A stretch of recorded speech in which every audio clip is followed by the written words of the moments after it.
All right, we're live. Welcome to my live stream. I'm Joshua Kemble, and this is the live stream where I plug away at working on a graphic novel, Not Death But Love, The Strange Supernatural Case of Elizabeth Barrett Browning.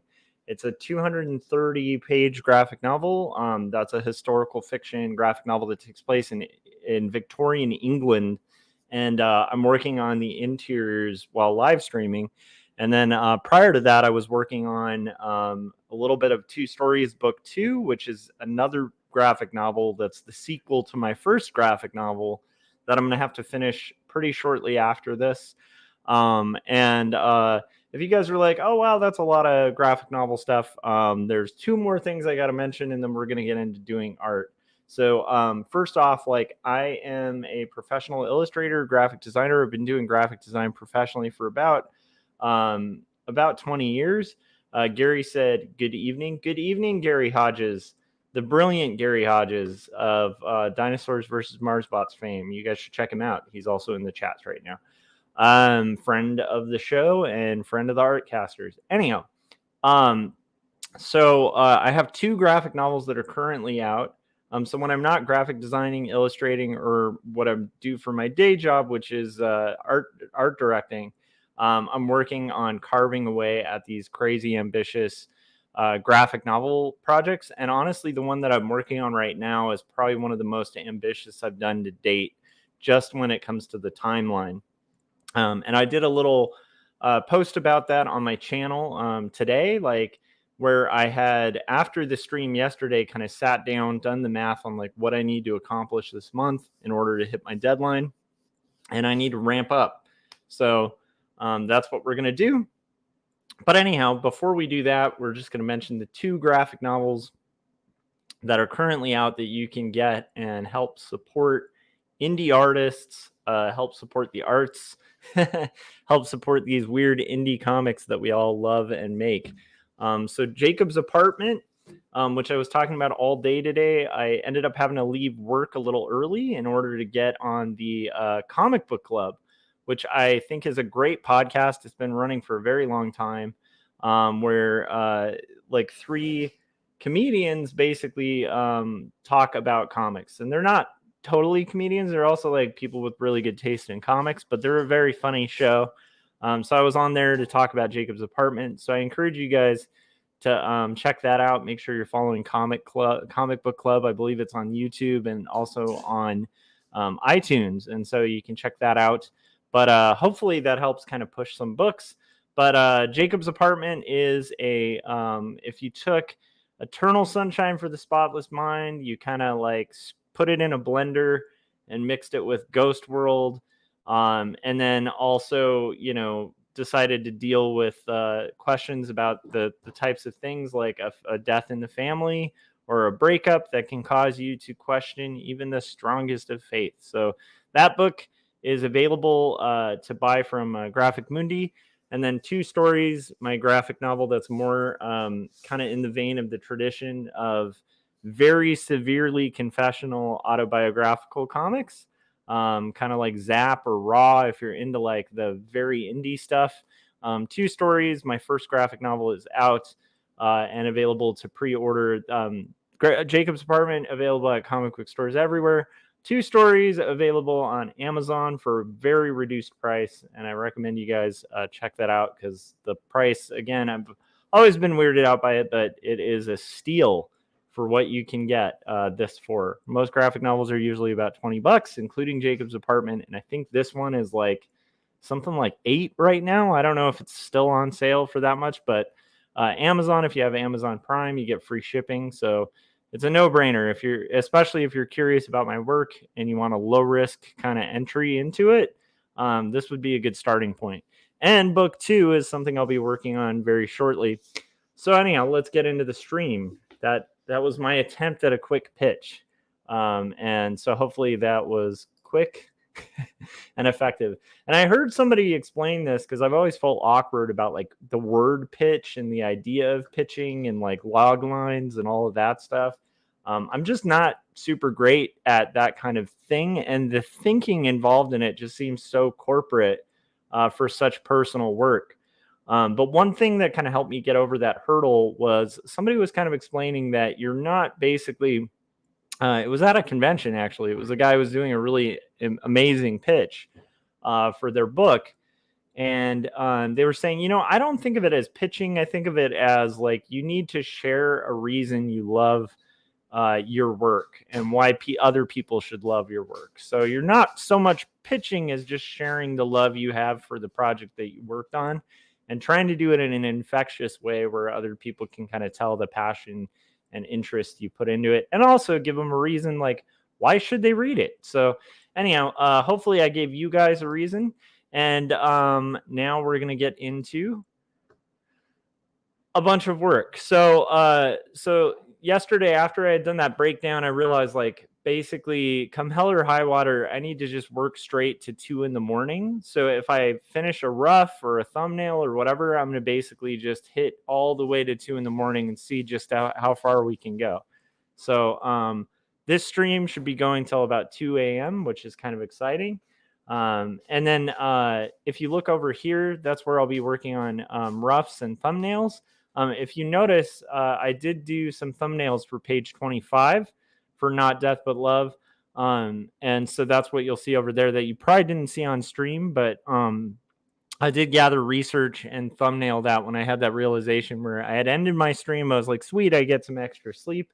And then I looked at the math for getting my book done and I was like, nope, I shouldn't be getting some extra sleep. I need to just take full advantage of the fact that I can work from like 9 to 2 a.m. And that might actually enable me to hit the deadline here. So over here, that's roughs. I off stream found a bunch of references of Casa Guidi, which is basically their flat, the Browning's flat, and we've had them basically go through a sea journey, and then we were trying to research the ship called the SS La Ocean, and all that was available seemed to be this warship, but I was still kind of on the fence about that. Well, it turns out I sent that to my publisher, and all of us thought it was a little weird. So we've decided to just make it a steamship that was available at the time. The big steamers like the Titanic, like those kinds of ships didn't exist yet. So what we did instead is just pick a ship that's like an old kind of like sailboat that had like a big steamer in the center. And I think even had like a wheel, which is really fascinating. And anyhow, so there's a couple things I need to do before I get into this. And that's a couple revisions. So there's one thing, we got to swap out the ship. I think the interiors will be okay. The interior cabin, though, one thing that my editor noticed that I think would actually be really cool, and this is why like roughs are so essential, right? Imagine trying to do all these changes if we had gone all the way to finish on all of these pages. So what I need to do is modify the interior of the cabin where every window is a porthole instead of having windows that are kind of traditional windows. Even though the reference that I had found for the interior of a ship cabin in this case had like kind of more square windows as well as like round portals, I think that it's just going to read a lot better to have like your kind of classic cliche kind of portal on the wall. And I agree with that call by my editor. It's going to reinforce to people that they're on a ship, whether it's accurate or not. And honestly, it probably is more accurate. The reference I found was probably just, an anomaly. Okay. On this page 23, I need to do the same thing with the porthole, like basically swapped in for the windows. And then we're going to consolidate. They found, and I actually kind of agree with them, they felt that like panel 1 and 2 here aren't really showing like much difference in action. So we're going to consolidate them and just have it be one panel, which I think is actually a pretty smart move. I was just trying to show him get out of bed and then walk to the other side of the room. But sometimes I have this problem with sequential work, and maybe you guys do too, where like I will show a little too much rather than show too little.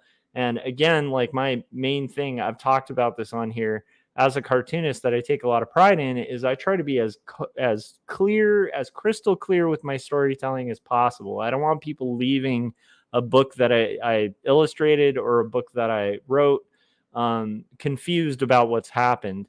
But that sometimes can come at the cost of, like, sometimes you don't need to show the guy get out of the car and then walk all the way to the door and then unlock the door and then open the door to their house. Sometimes you can just show somebody get out of their car and then show them go into their house. Like, people kind of fill in the blanks there. But I fall prey to that sometimes, and sometimes I'll put like every pace that the character's walking, and sometimes that can work if you're building tension or it has a story reason. In this case, it didn't, so we're going to modify that. Now on page 24, kind of similar thing with panel 24 and page 24, panel 1 and 2 are kind of doing the same function. So we're going to go ahead and consolidate those, which is great because what we can do is modify the panels to where they're a little wider, which I actually think will work really well for like the 2 remaining panels up top. And then on this, obviously, we got to update the ship. So those are the 3 things I have to do today before I kind of can even get into pushing forward with the next set of roughs. And then my hope tonight is going to be we'll see. In theory, it takes me a long time to do these roughs, but my hope is going to be to do the rest of page 25 and then page 26, which I think will be really feasible. And that should actually get us in a pretty good position. Page 21, by the way, totally good.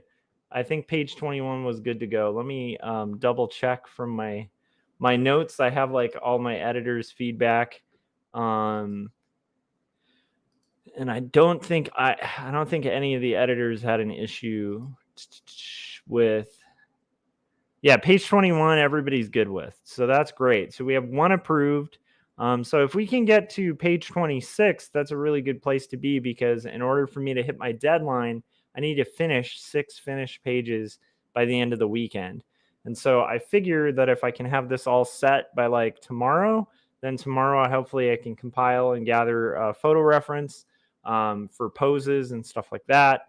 And then basically from Wednesday to the weekend, well, maybe like that's going to look more like Wednesday and Thursday, I can work on pencils and so on. But by the end of the weekend, I think actually 6 pages might be achievable and manageable. It also means I'm just going to have to sacrifice some weekends for the next foreseeable rest of the month, which was kind of to be expected when you take on a big graphic novel project for a publisher. So here we go. Let's go ahead and make these revisions. The first one is the ship. I'm going to pull my wife very kindly, while I was on Comic Book Club, actually found a steamship. I was kind of saying like, hey, if you want to help out, like it's not no pressure or whatever, but if you can help out and manage to find this steamship that would exist at this time, that would be incredible. And we found this one, the paddle steamer, Britannia. So I'm going to go ahead and show you guys this awesome reference that Mai found. And I think this is more the ship that the author had in mind, which actually, if you guys go back and watch the stream, it kind of makes sense. I think I was pretty weirded out, honestly, by the fact that it appeared that they were traveling on a 16-gun ship, which just doesn't seem historically correct. So what we're going to do real quick is this is the beauty of roughs. We're just going to modify. I'm going to literally go over there. I'm going to draw a new ship that's based on this steamship. And I'll leave that steamship reference too for when it goes to finals, because hey, why not? That's an awesome reference. So whenever I'm doing revisions on something like this, or even a final page, I tend to try to do them in like magenta or a color that's going to like really stand out across the kind of way. Let's see here. And like picking a color that really stands out over the black or whatever of a thing is not a bad call for like, doing revisions. And again, you're doing these roughs so that you can do this in the rough stage. you'll see. But like these modifications, all of these modifications should hopefully in theory take less than an hour. And if they take more than an hour, you guys can, I invite anyone watching this stream to openly tease me for them taking a little too long, because that would be insane. So we're going to have this new boat. The new boat might actually overlap some of the line art, and that's okay too. That's kind of what I want. That's why it's so good to do this kind of modification, you know, in the rough stage. And I'm really glad, like, I will say, as annoying as it is to have changes, I agree with every one of the changes. This is, I think that's extremely important when you're talking about your own creative work, is to really, like, first off, just objectively think about the feedback that you're getting. Is it, you know, does it make sense? Do you agree with it? And as long as it makes sense and you agree with it, even if it means it's like a buttload more work to do, that's where you bite the bullet and you make the changes, right? But like if it were like a hugely bad decision that's going to just ruin the story or something like that, like if for some reason my creative vision was like I have to see a gunship, which honestly didn't really make sense to me even when I was looking up the references, then you know you'd do that.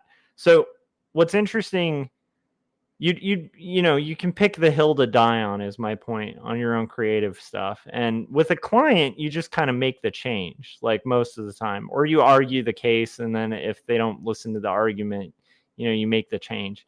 With, you know, creator owned stuff, you know, there's times where you might not make the change, like if it's a deal breaker. But obviously this wasn't a deal breaker, it was more actually like exciting and interesting. It is a little more time involved, which is okay, but I definitely agree with their change here, so I'm cool with it.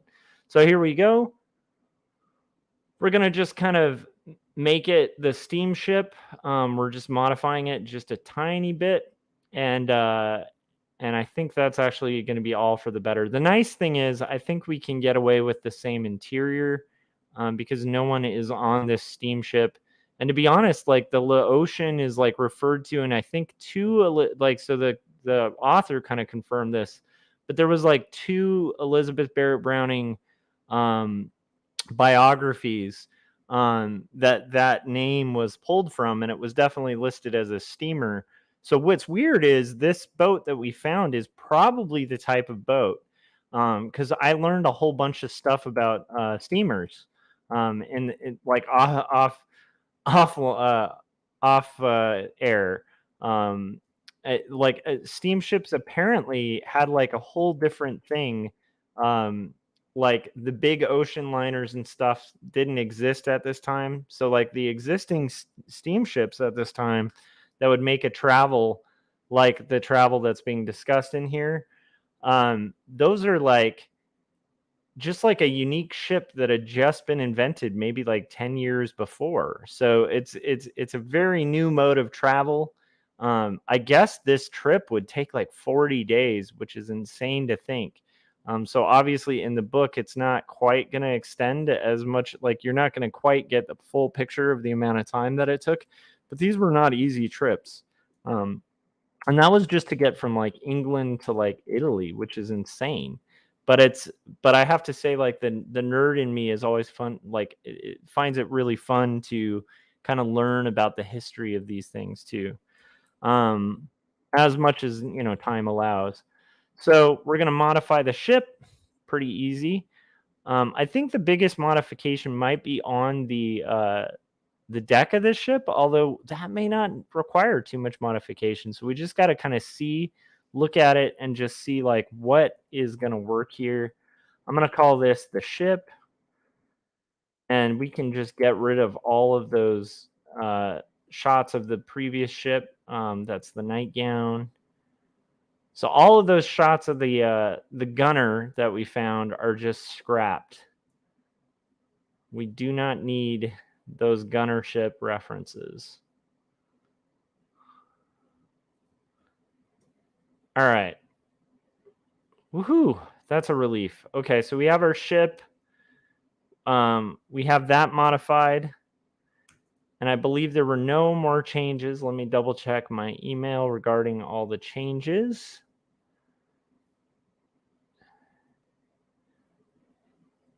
And I will say, this is just part of doing art, like revision is the name of the game when it comes to collaboration. Let's see here. Oh, we got to round the ship windows. So I'm going to do the same exact method here. I'm going to merge this down. And then we're going to do some rounding of ship windows.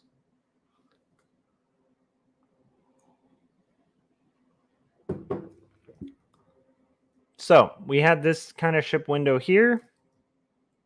This ship window is going to be modified to be rounded. And this is a change that may not be historically accurate to the ship, and that's okay. This is actually just more sequentially clear. And there are definitely those times where like you want to be as accurate as you can. If you're kind of in my position, I think there's a lot of people who would be way less accurate about it, but I kind of feel like that's going to be one of the things that hopefully differentiates this book from other historical fiction, is just taking the time to try. But I will say the in this case, like having just kind of a more clear kind of classic standard portal is actually or porthole, I should say, is that not a portal, like a portal to hell. Although that would be hilarious and kind of awesome. That's a whole different book. Is they end up on a ship with a portal, a portal to the netherworld. But anyhow, so here we're just going to have these kind of portholes, and again, that's just going to clarify, hey, they're on a ship, and that's actually a pretty darn good call, because I think when you see square windows, even if like a ship could have square windows, I just don't think of a ship. So the second I heard that feedback, I was like, yeah, that makes a lot of sense. All right.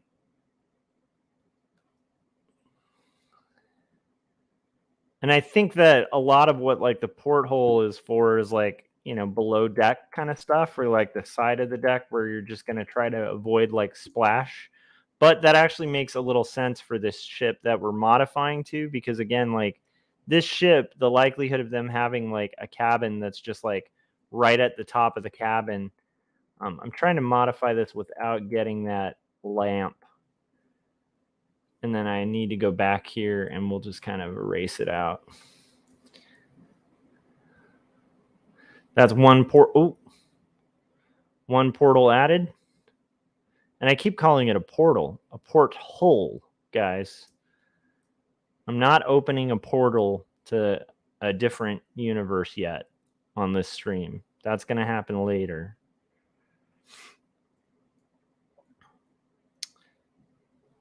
I'm going to mention this now too. Obviously it's like super late at night, but as you're watching this stream, please know I do take super chats. Anything super chatted, I will pay immediate attention to. Obviously, it's not required to have super chats, but it is a nice way to say thank you for the content. And after the fact, I believe there's a thing called super thanks. So if you enjoy my content or my comics and you want to kick in some support, couple bucks here or there, as like a super thanks or a super chat, goes a long way. At the same time, no pressure. The content will remain entirely free on this, and I really do either way really appreciate you guys like tuning in and kind of watching this, because it's fun and I enjoy making it. It's also a nice way to have company when I'm working on stuff late at night, and I'm hoping that it'll be kind of the same thing for you guys, where often with comics we're up super late at awfully weird hours, and to have just to have some company when you're doing it, when you're doing comics and stuff like that, is a pretty cool gift. And I would say like a really cool thing about the modern world we all live in, where we're all interconnected on the web and able to do this stuff. Philip Chandler just hopped in and said, "Hey, how's it going, Philip? How is your kids' book coming along, buddy?" All right, so we've got our portal revision. I think that's the only spot on this page where that's there. So again, I do those in magenta when I'm initially doing them, and then if I just kind of change them back to black, merge them down, and anytime I do revisions, I always save them as something different. So these are going to be called save on your computer as 22_1. All right, you guys, that is one page revised and ready to rock for my publisher. So that was 22, and it said round up the ship windows. Okay, so that's the portals. 23, we're going to revise the windows, and then also we're going to have panels 1 and 2 as one panel, which I really agree with the call. I was a little worried. The script kind of makes it sound like a redundant thing, but I think that actually it would make a lot of sense to have Robert sort of on the side. So here we go. I also want to make sure we're focusing on the right panel. So this is going to give us an opportunity where we might have to kind of modify quite a few things, actually. So let's find out. And actually, I am thinking let's modify quite a few things. So I'm going to go back to this, and I'm going to move this panel over to here. And now we have an opportunity, right? Because we're talking about a 5-panel page. And I feel like an opportunity like that should not be squandered. So what I'm going to do is actually move this panel up here. Now it's going to have probably a little more information that's needed. And because it's a rough, I can probably squish it just a tiny bit. But I like the idea of that being up there.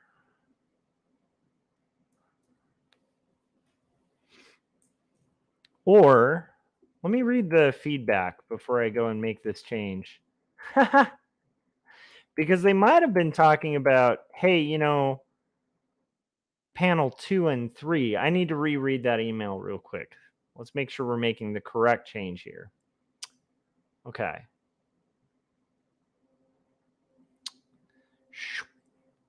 We have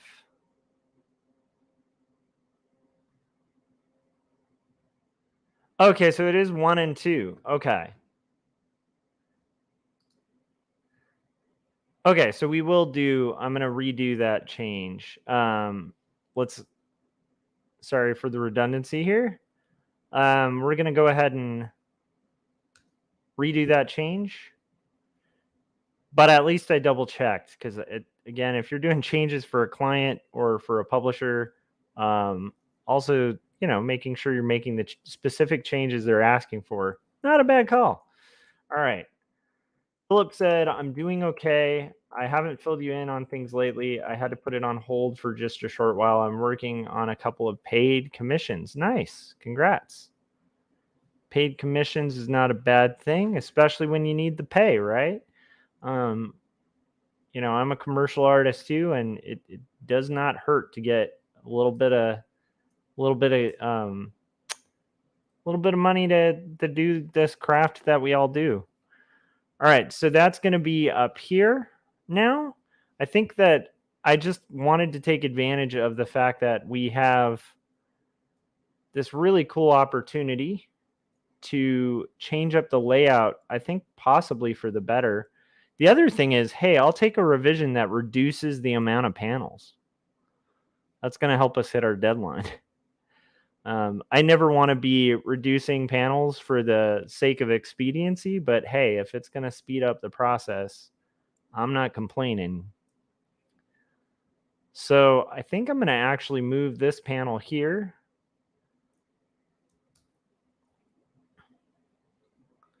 And let's see what happens. Does this stretch okay, or do we need to... Oh, that stretch is fine. This is why roughs are great. Okay, so now what I'm going to do is consolidate this, which I think will actually be a better panel because of it. So it's kind of like a serendipitous thing to have this change happening. So first we'll expand this panel.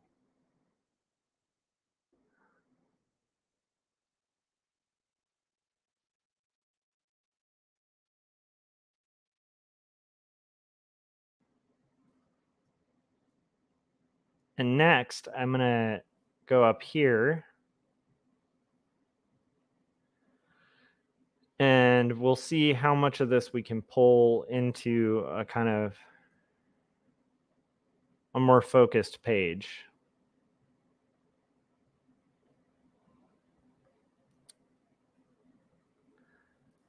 I like the idea of this head, so I'm going to keep her head. We're just going to chop it up, guys. This is the beauty of roughs. I don't know if you guys enjoy that about roughs, but there is a part of me that whenever there are rough revisions, it's actually kind of fun. I like them being kind of smaller in the corner, but this can also be a little bit more intimate, a little closer up. And I kind of think it is possible we might be able to get away with stretching it just a little bit, but I don't want to stretch it too much.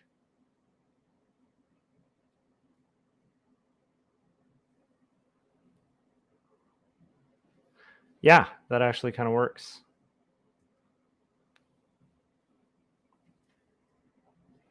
And now we're going to kind of fill out this other side. That was the side of the bed that he was on. And we might have to pull out our reference again just to kind of see some of these missing details. But I think that actually is a little bit quieter, and I don't know. I mean, maybe I'm crazy, but it seems like a good call on their part. So we're going to have our cabin here. The cabin, again, we're going to modify to have portholes. Oh my goodness. Do you guys have any idea why I would keep calling it portals instead of portholes? That's an interesting little quirk of mine I didn't even know about till streaming. You learn something new every day, you guys. I think there's a subconscious part of me that wants to open up a dark, nefarious portal to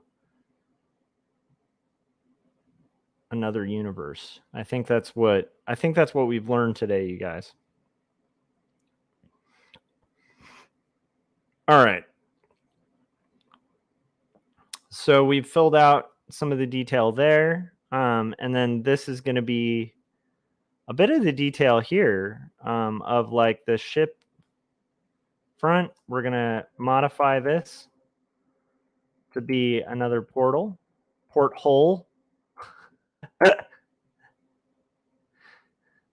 I should make it into a drinking game. Okay, you guys, here's the drinking game. Question first is, if you have alcohol nearby and you're of age to legally drink, so Philip, careful with that. I'm, pretty young fella, so I'm joking. I think Philip and I are a little bit closer in age. I definitely don't think. I mean, I don't think Philip can't drink yet. But anyhow, my point is, if you guys are listening to this, and you want to make a drinking game out of this show, here's the drinking game. Because I have one more page. It won't last too long. It'll be about like 30 minutes. But every time I say portal instead of porthole, you can take a shot or a drink. Does that sound like a fun game? We'll see. Except for you youngins out there.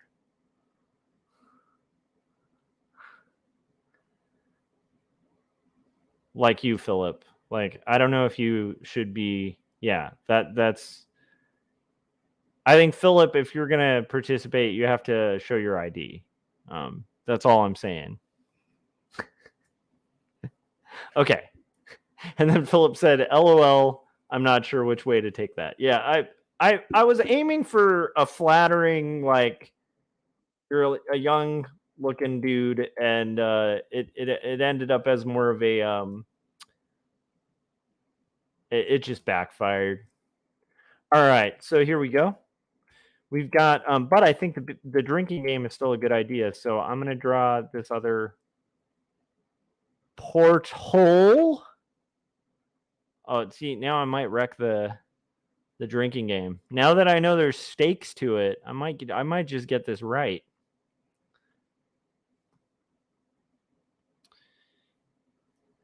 Anyhow, so if you guys are having a drink or whatever while you work, let me know what you guys are drinking.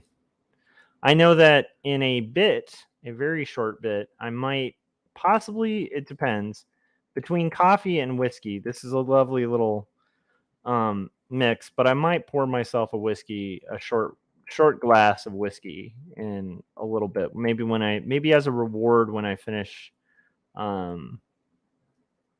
this part of the page.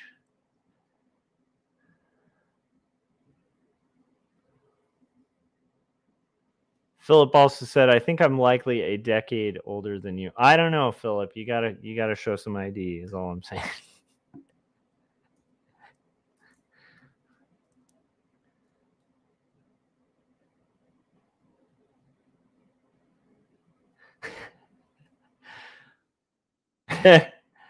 Thomas Adams said, news at 11, several YouTube watchers die of alcohol poisoning. 100%. Because I will keep saying, oh my gosh, now I'm even forgetting. Right now I'm drawing the porthole. Oh, you got to take a drink if you're listening. But be responsible. Okay, so right now we're going to get in here and we'll adjust this. And we'll just add. Philip Chandler said, I have maybe 3 drinks a year. I really can't drink anymore. It's just too hard on my system. Yeah, I don't drink a ton. Every once in a while, I have a drink, but it's definitely not something I do quite a lot. And I enjoy that it's a habit or a hobby that I can do like once a month or something and good. I can do it, a couple times a week and I'm good. Like I don't really think about it out of excess. I wish that had been how it had been for smoking with me. Smoking was the thing for me that just like when I was younger, started as casual and became this like intensely just, gripping habit that, was really got its like mitts into me. But for some reason, drinking is just like, I can take it, I can leave it. I do enjoy it though.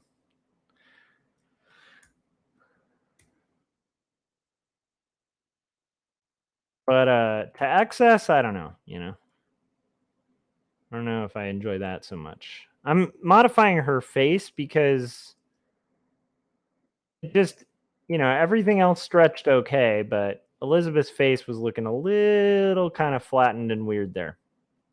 So we're going to kind of modify that. All right. And now we're going to save this. Let me make sure. Yep, we consolidated. That actually works better sequentially. So we're going to go ahead and call this save on your computer _1. Look at that. We are making changes, you guys. Have I hit the hour mark? Because I told you guys to make fun of me if I am not able to do these changes in an hour. We haven't yet. Okay. No making fun of me yet. Keep your drinks nearby, though. There's some more portals to go. All right. So we got to modify the ship. That I had pulled up. Let's see if there's any other changes. For 24,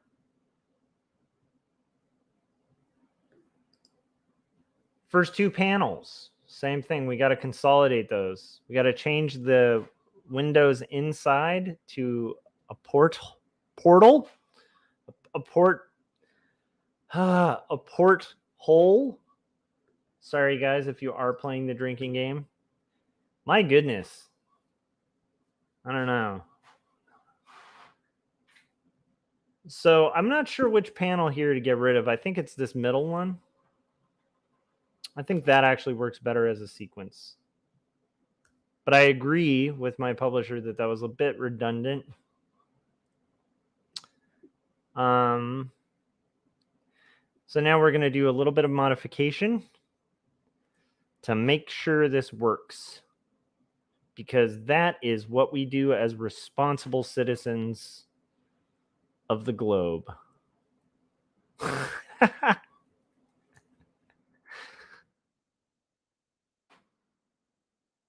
right, guys. Here is the modified version. I think that we can stretch the panel just a little bit. Doesn't bother me as much. I'm also printing these copies because I like to keep physical copies of my book so I can see how the sequential art is playing out. And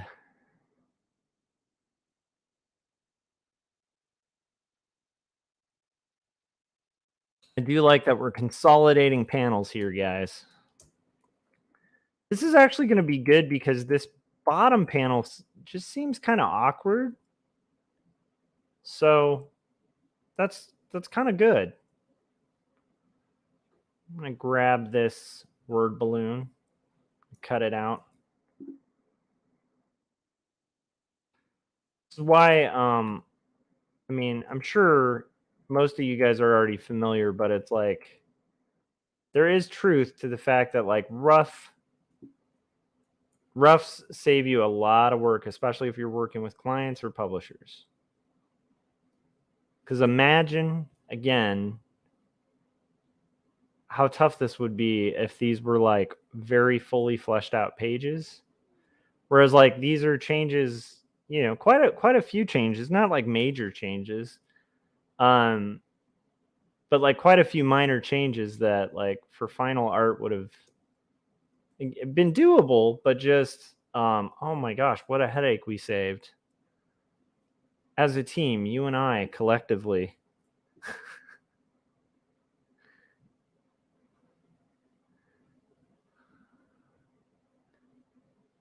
I actually like that. All right, so we're gonna do a little bit more like that. Let's pull Robert just a little bit over. It's actually kind of strange. I guess it's not that strange, but it's interesting to me because this actually seems to be almost improving the compositions. And I'm enjoying that possibility of not only this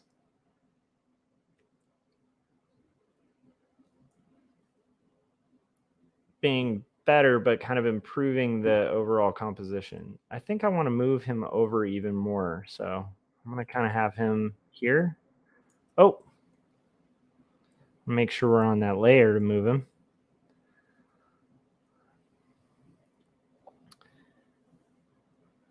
And I will say, I kind of feel like the ship might work. Ship.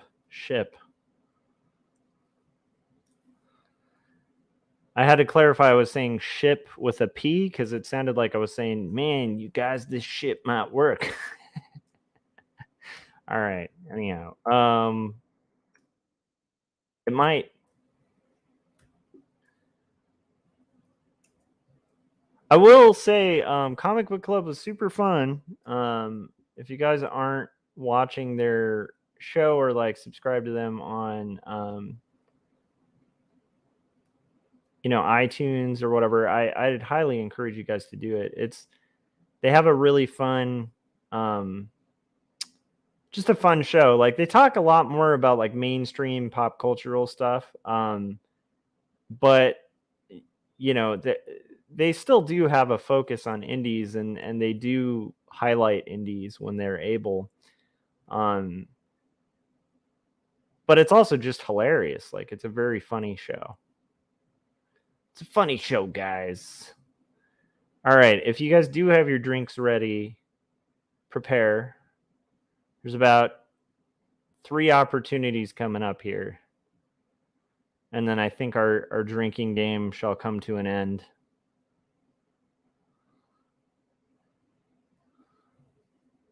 And if you guys don't drink alcohol, maybe it could be like a drinking game of water or coffee. Just to like raise the stakes on this stream, you guys. Oh no. Phillips warned me, he said you have 20 minutes. Or actually I have less than 20 minutes. Now I got 14 minutes before you guys have to rain down hellfire with insults for this taking me too long. Oh my goodness. That's a good incentive for me. Speaking of incentives, right? Oh. Tense. Will I make it, or will I get berated by my own audience? Okay. So we're going to merge this down. And then we're going to have this changed into, oh man, now I've gotten into my own head, and I'm trying to remember. It's a portal, right? Darn it. Sorry, drink. That would be a port hole.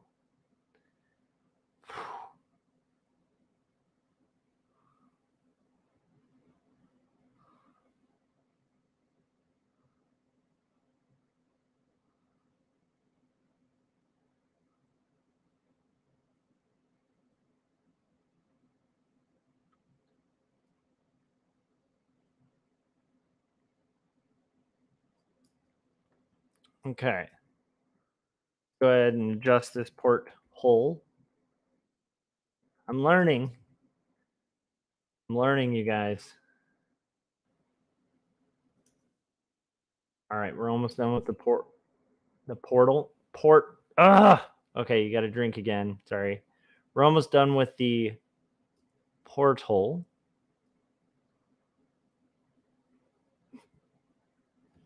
And then here would have a porthole. Do you see how I'm gamifying this so that I can be proud of myself for pronouncing something the way like the majority of the population already knows? But this is a way that I can feel very successful while I am working on these crazy revisions. Where are we at for time? Oh my gosh, I only have 12 minutes. 12 minutes before hell and fury from my audience ensues. Guys, this is intense. All right. We have to finish this ship in a short amount of time, but I just have to find another reference. Come on. All right. And by the way, I was good. Like I've made myself a goal of reaching out to one news outlet and one store for store signings before I'm allowed to start. And I did. I stuck to it.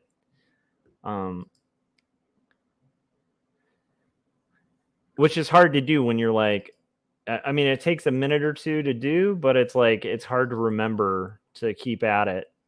It's very easy to lose track. Okay. So we've got 24, consolidating both to one. We got our ship windows, our port holes. Okay, that's the last one. We got that taken care of, and now we need a ship. And if I don't have to draw another port hole in a while, that would be good. Kind of over the port holes. Just when I started to actually pronounce it correctly. This one's going to require a little more invention, but I think we might use the same reference as before and just sort of inventing, you guys. It's the key to innovation. So in this case, we're going to do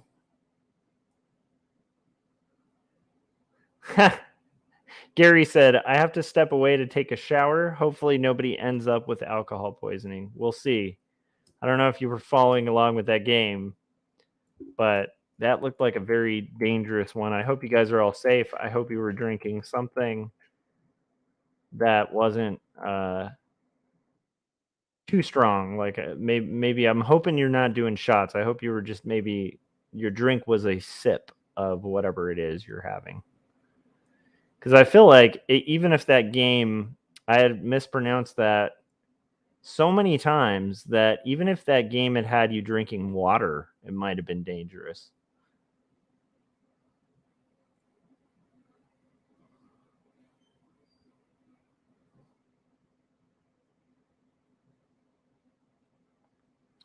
Okay.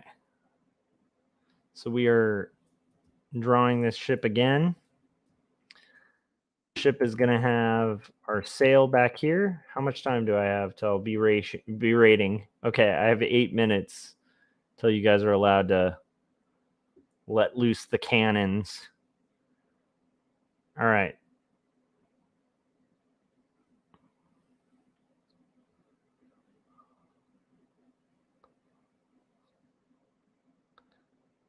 All right. Wait. Looking at the wrong ship for a second there. You know what? This is distracting to me. Usually I'll draw over a panel and then erase out from under it, but in this case, I need to see this ship. Okay. Sorry, Genoa, Italy. You'll come back. You'll come back to us soon. Okay. So I'm just replacing this ship. This is going to be 2 of these. Again, it's a rough. We don't want to be too precious because all of these things may change. Preferably not, though. I actually want to expand out the ship. Oh my gosh, do I have time? 7 minutes. 7 minutes, you guys, before I have engaged the full shame machine.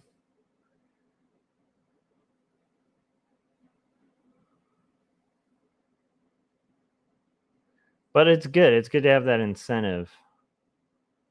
Sometimes it's good to have an incentive to rush. If these were final pages, I may not want an incentive to rush because you want to get your final pages done. But if you need to stay loose, pro tip, do it at threat of being demolished by your own audience if you don't hit your deadline. This one may not be as pleasant as the drinking game because it's looking like I'm going to hit it.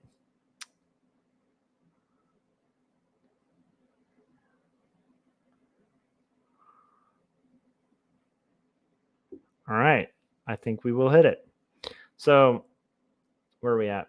4 minutes.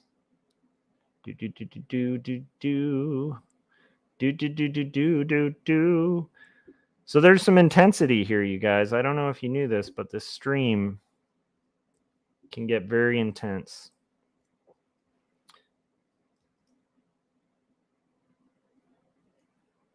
there are heavy stakes to a Joshua Kemble live stream. It's like an action movie. I think more dangerous than the previous drinking game is the danger of people getting just so filled with suspense and excitement from the high stakes of revisions. Oh my gosh, we got 3 minutes. 4 minutes, sorry. The high stakes game. This is a high stakes game, you guys. Gary knows what I'm talking about. We're like commercial artists. We're like extremely dangerous spies on missions, you know. It's a lifestyle doing graphic design and illustration. You are risking life and limb every second you're I'm kind of being goofy here. In order to get into it, it's like you kind of have to cut your teeth in like the raw streets of art school. And you know, if you survive like the cornucopia and all the challenges that are thrown your way, and you survive the culling of the weaker artists and the culling of the stronger artists who couldn't take the pressure, then you end up a graphic designer or illustrator. And then it is a fight, dangerous battle that ensues. I am in such a goofy mood. You guys, we did it. We did it in time. Does it count till it's saved? It doesn't count till it's saved. Got 3 minutes to save. Oh my gosh, you guys. So we're going to call this 25. There's one other change. Oh no, wait, not 25. This is just 24_1. And then, oh, do I have time? Yes, I do. I have some time, you guys. I'm going to call this boat. Merge this down. Okay, 2 minutes. 2 minutes, you guys. Okay. There was one last change that I want to do, just to add a little bit of steamies. And then make it a little clearer that that's some steam. Steam? Wasn't there like a I feel like there was a song about steam that was like Peter Gabriel? Did he have a song about steam?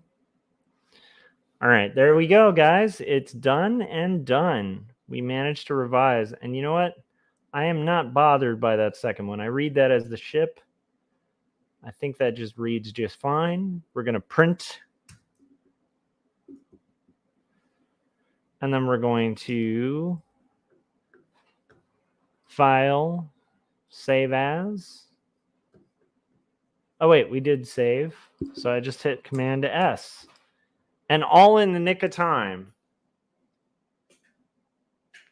I feel like I have won a giant contest.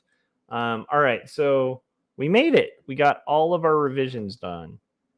It was not too bad at all. It wasn't too bad. It's like a shot. You're like, you go in, you're like, oh no, this is gonna be horrible. Or like a tooth cleaning at the dentist. You know, you go in, you're like, oh no, this is gonna be, and then it's not so bad, and you get like, you know, it's like being a kid. We got the lollipop from the dentist. We're good to go. All right. That means we made it to the hour mark. And now I'm going to play the trailer for my graphic novel, Jacob's Apartment. And you guys can let me know in the chats if I'm just in too stupid of a mood. But I've been, I don't know, just awfully goofy today. All right. So I'm going to play the trailer for Jacob's Apartment, get a refill of my coffee. Or, you know what? I might pour myself a very small glass of whiskey. as a reward. And then we're going to get into rocking this business, the Casa Guidi bedroom. But actually, honestly, I think I'm going to need to stick to coffee for a little bit. That's going to be page 25, which is kind of a complicated page that we're going to break down. So here is the Jacob's apartment trailer, and I will be back, and we're going to rock some roughs.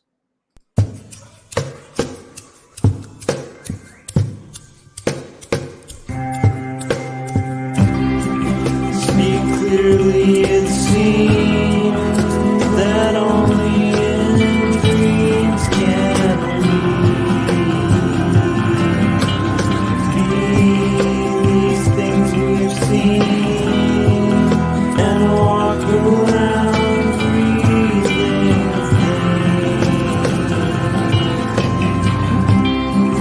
I don't know the part to play in this heart of mine. There's dissonant things, they split at the seams.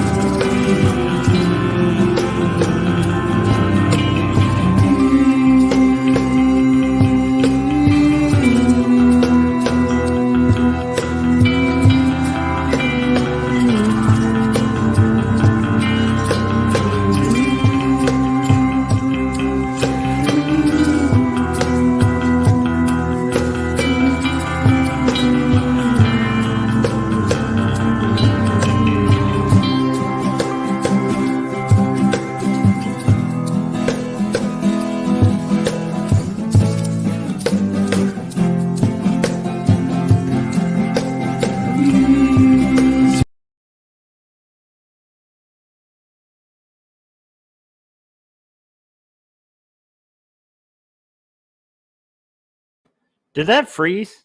I'm going to replay it. I think it froze for some reason. Let's do this.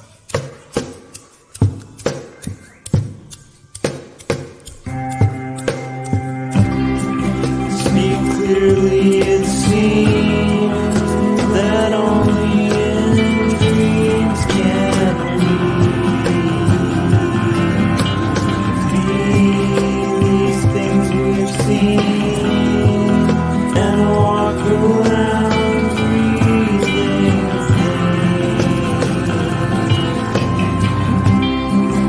I don't know the part to play in this heart of mine. There's dissonant things, they split at the seams.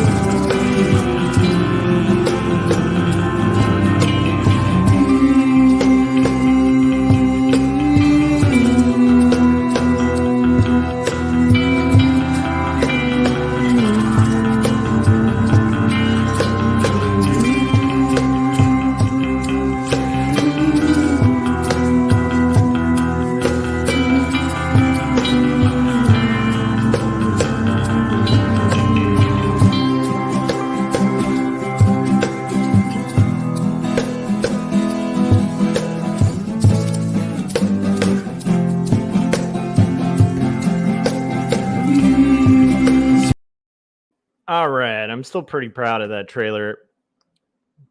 If I ever have time between the millions of pages, not millions, but the hundreds of pages that I have to draw really shortly, I might have to make another trailer for that.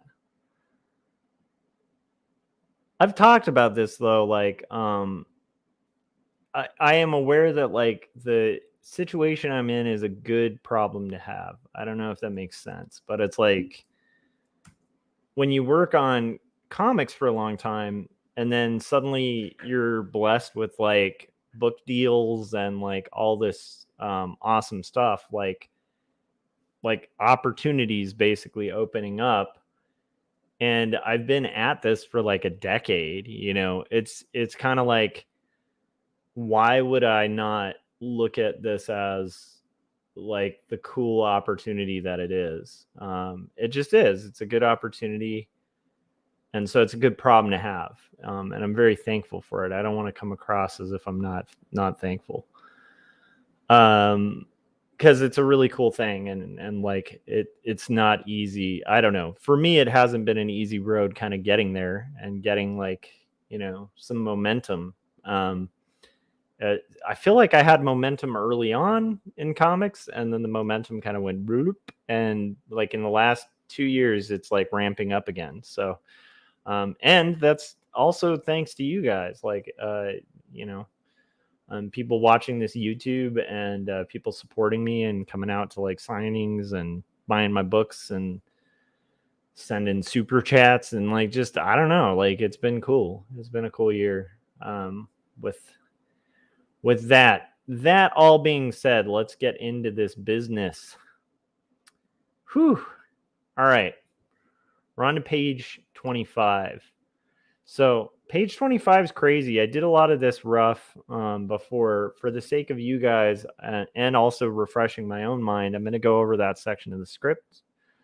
So, and you guys can kind of look, I'll kind of zoom in on the thumbnail, which is a very bad thumbnail, but it's a thumbnail, guys. That's the whole purpose of it.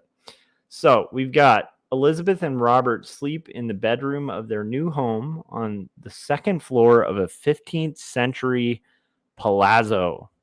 It's getting saucy, you guys. Flush sleeps in a basket beside the stately canopy bed, flanked by end tables with lamps.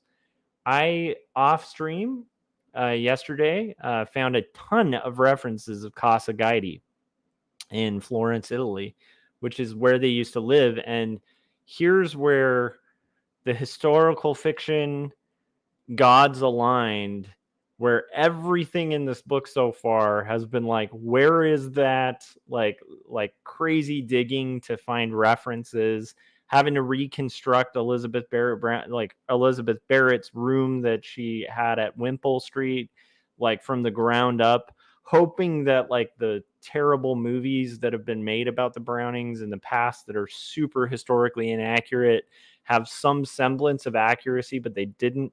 So having to just kind of invent this stuff, like find the furniture, find all of it.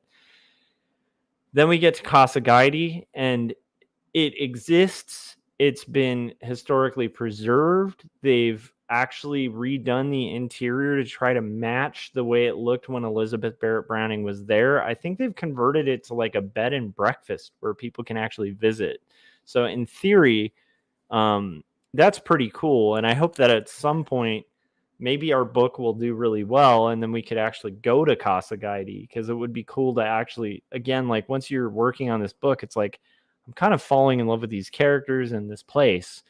But anyhow, so yeah, so that's nice. So we got lots of Casa Guidi stuff, and I'll show you guys some of that I came across in a second as we start working on the like the roughs, the tight roughs, because this is just a thumbnail. So the ceiling is high and the paintings adorn the walls. To the left of the bed is an ornate wardrobe and a comfortable high-backed sofa. Beyond the script, I also noticed that they had a piano, and it appears like Casa Guidi. I even got the layout of it. It's so awesome. Like, again, when you're trying to find a ship and there's like no reference of it, nothing in the record, it's just a little frustrating. And then when you get to this, and you get everything down to the furniture, and then also the overhead layout of the entire place they're living. Like I have like, like an apartment layout, like the little graph, that's like above head that shows where the rooms are, where the windows are located, everything. It's just awesome. It's like a breath of fresh air after all this hard work. The early morning sun streams through large windows that face the bed. So that's one thing I couldn't find reference of. So I'm going to kind of piece it together from, I think, what's in a different room, but I think would be more poetic to have in this room. So there is a section of Casa Guidi, I think it's the hallway, that has all of the rooms have two windows in them, two really tall windows that look super tiny from the exterior, but from the interior, they're like half the height of the, they're really tall windows. They're big, tall windows with like big red curtains. So what's cool is I did find from a hallway, and this is where I'm going to take a little artistic license, where Elizabeth Barrett had her writing desk Elizabeth Barrett Browning had a writing desk between two of the windows. And so I'm literally going to just make that the bedroom windows because I couldn't find reference from the bedroom, like what the windows look like. And so I figured actually having a writing desk in the bedroom would be really cool. So that's what we're going to do because we can. All right. And then it says caption Casa Guidi, Florence, Italy. And then, so that's basically all in that top panel. Although actually, now that we're doing thumbs, this is the one thing I didn't get in that thumb was like, there probably should be like I think down here would be the Casa Guidi, like the little, we're doing that for every panel that changes a scene. Casa Guidi, Florence, Italy, 1847. So now we're in 1847, you guys. Elizabeth wakes. That's panel 2. She rises from bed, throws a robe over her nightgown, looking rosier and healthier. So I'm going to have this sequence her walking from the bed to the windows. She flings one of the windows wide and leans out, taking in the morning air. So this one, I'm going to have her actually drawing the curtains first. And we're going to see that, like I said, that section where it has like the two windows and then the writing desk in the center. And then for panel 4, I'm going to have her opening the windows, taking in the morning air and sunlight, and on the street below, a joyous political demonstration unfolds. So this section is like a shout out to a very famous poem that Elizabeth Barrett Browning wrote called Casa Guidi Windows. And this is, like a little shout out, kind of like in a rockumentary where you see behind the scenes how they wrote like their hit song or whatever. It's one of those. It's like a shout out where she's actually going to be witnessing what she describes in her poem. So she opens the windows, and then we're going to have a view. And I actually found a view on Google Earth, and also like a ton of references for what the crowd would look like and so on, where it says thousands of Italian citizens march past the windows of Casa Guidi, waving white handkerchiefs and banners that read Libertà, Liberty, and La Unificazione dell'Italia. And if I'm pronouncing that terribly, forgive me. The unification of Italy. And then the marchers, they're chanting Union, Forza, Libertà, Union, Strength, Liberty. And then the marchers make their way along the Via Maggio to the courtyard of the Palazzo Pitti. So that's the last.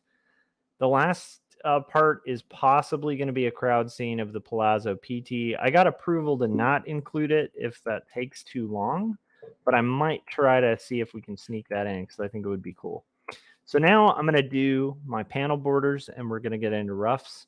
But right there, you basically are going to have, like my little breakdown of this whole sequence. And we're going to kind of rock and roll. Are you guys ready? Are you ready to rock is all I have to say. All I have to ask. All right. So I think that we're going to view extras off because we don't need them. All right. So this I want to have, I think, slightly over. Maybe even more over. And this is just a rough at this point. We're going from that thumbnail that I did last night to the rough. By the way, the next page is way less complicated. So the fact that I might be able to get these roughs done by 2 is definitely a possibility. Who knows? So there we go. And then we have in the middle. Philip said, I think tonight I could rock end or roll. I like that as a response. All right, so we have, I think actually the layout's working so far, except that I want one long wide shot at the bottom, possibly, that we might have to get rid of depending on time.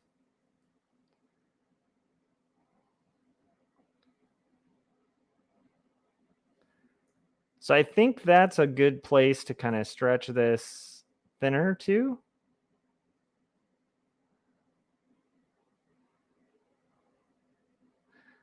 I think I want to have this a little wider at the top.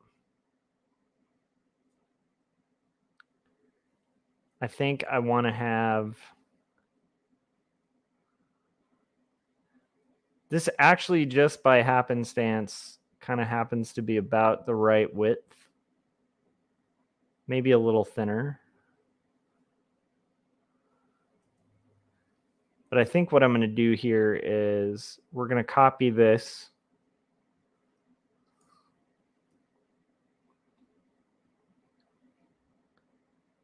I'm going to cut.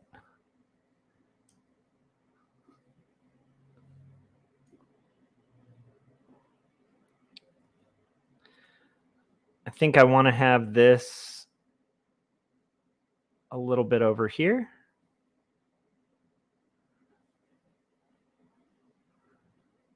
Because we're sticking to pretty much as a 6-panel grid or a 9-panel grid. That's kind of the underlying, the undergirds of this book. But the reason for those is to kind of be able to break them occasionally. And I do think like a nice wide shot of a crowd, which again for an illustrator is tough, but also how cool would that be if we can pull it off? We're at the bottom here. We're going to have like a whole giant crowd. And you know what's terrible? Even though I got approval to cut it if I need to, we don't cut corners on comics when it comes to quality. I think that would be a shame. I think we need that scene down there. It's going to reinforce that poem scene, and it'll be alleviated by the next one.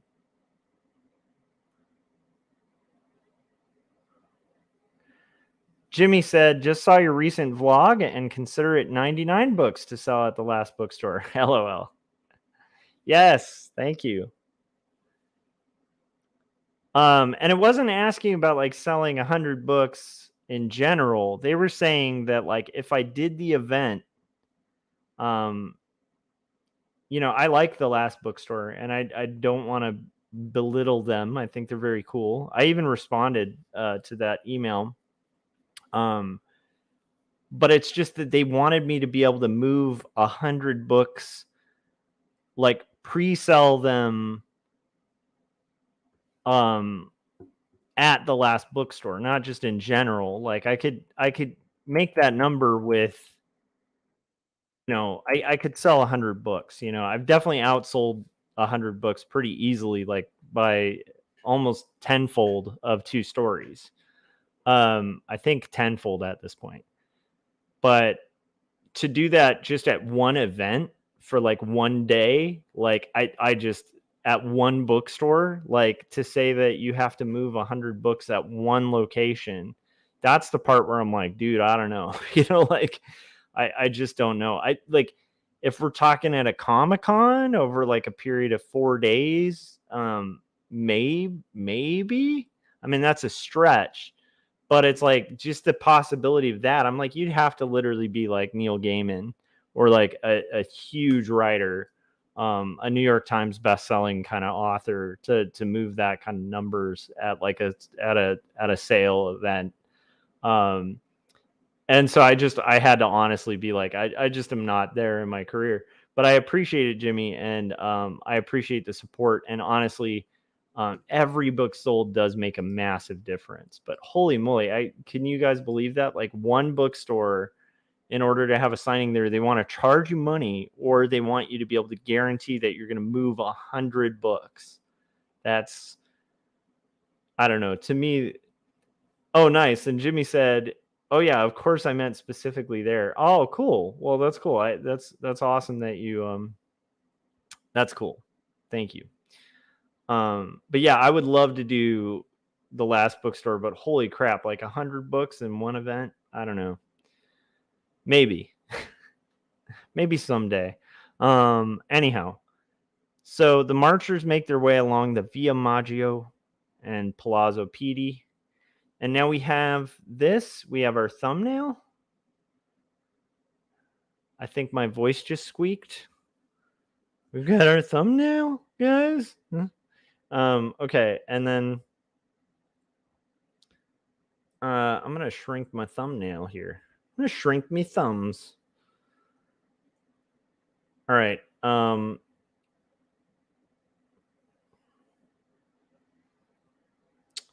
Make sure I used the correct template. If this is, yep. Okay, good. Odds are going to be on the right. Evens are going to be on the left.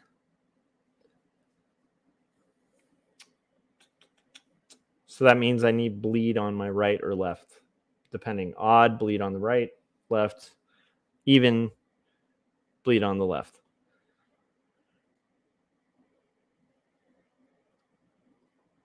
Thanks though, Jimmy. That's really cool. Okay, let's see here. Notes. Okay, here's our notes. And this is going to be the overhead shot, the overshed shot. The sure. Okay. We're going to save what we've done. I'm going to step away for 2 seconds and play the trailer for 2 stories, and then we're going to get into this. I do think that, like, especially, you know, with like the potential health issues, right, that happen with us artists where we're all sitting down, every once in a while getting up and stretching your legs isn't going to hurt. So I'm going to put on the trailer for 2 stories, and then we're going to get into this rough business. That is, art is a rough business, you guys. All right, so here is, are you ready for the rough business? Here's trailer, the Christmas trailer for 2 stories, and then we're going to draw some Casa Guidi, and I'll show you guys the cool, just, I don't know, like I said, it's like night and day, the amount of resources that are available that show the interior of this home, and the fact that this is going to be a big part and main location throughout the entire comic is like such a, after all the headache to kind of research like the ship and like actually both ships that have appeared so far, most of everything has been like pulling teeth to find, other than costumes. Costumes hasn't been too bad. And to just have this gift, when I show you guys, you'll be like, oh man, that's amazing. It is pretty cool. But before I get into that, here's the trailer for 2 stories, and I'll see you guys in a few.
All right, ladies and gentlemen, I'm back, and we're gonna rock and roll. So let's pull open the Casa Guidi references. They are awesome. So first off, like, Robert is not gonna have a nightgown in this scene. Initially I was thinking he would have this. He has that on the boat for this scene. It's like they just got here. Elizabeth's kind of feeling better, so we're gonna assume and imply that, you know, some stuff happened the night before, which makes perfect sense. They're like a married couple, so welcome to romance. All right, so we've got Robert. I'm gonna need that reference, right? We're gonna have Robert laying in the bed, just so you guys can see that little tiny stick figure there. It's going to be an overhead shot of them laying in bed. We're going to do Elizabeth's maid is not needed here. Elizabeth, I'm definitely going to need her face. I'm going to need her nightgown because I'm going to have her in the same nightgown. We're going to get rid of that cabin. We don't need it anymore. Get rid of some of these sketchy areas that we don't need anymore. Get rid of some of these roughs that we don't need anymore. Thumbs that we don't need anymore. I know, it's very exciting. Don't worry. These are coming, okay? You guys will see the amazing references that were found. Okay, so this is that courtyard, and it's like a crowd scene that is possible and I might use, but we're not really going to pull that up yet. These are all, this is like the same group doing this, the unification of Italy kind of parade, but apparently over the water. Same era. This is a really cool historical painting of kind of what she's looking at, which is pretty exciting. I think the one she's watching right now is going to be a little less violent than that appears to be. That is like the unification of Italy flag that they're all going to be bearing. And this is like probably the most accurate to what she's actually witnessing, but from overhead. And you know what's crazy? The location of this isn't too far from Casa Guidi. So there's like paintings, there's all sorts of awesome stuff. Okay, Casa Guidi. I'm just giving you guys a bit of a tour. This is the hallway looking into the, in the center, we have the main guest room.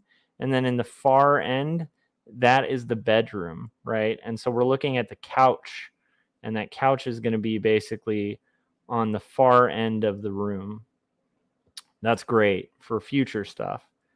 This is that hallway again. Again, like I said, I think in the hallway is where her writing desk is, and it's between each room in this building has like 2 windows on at least on this side.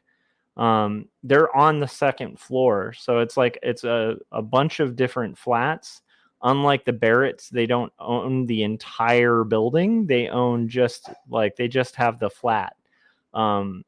But it's the whole second floor, which is actually pretty exquisite. All of this side work, like the marble looking stuff, is painted on, but I'm guessing that that's like an amalgamation of what was actually there in Casa Guidi back in the day. So we're going to make that real marble on the art. Some of these busts are of Elizabeth that are in the room that we are going to have to take out, because obviously she's not going to have a bunch of busts of herself, some of which were made when she's older.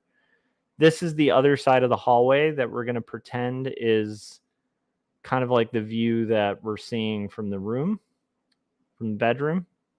This is the balcony that she's going to be looking over.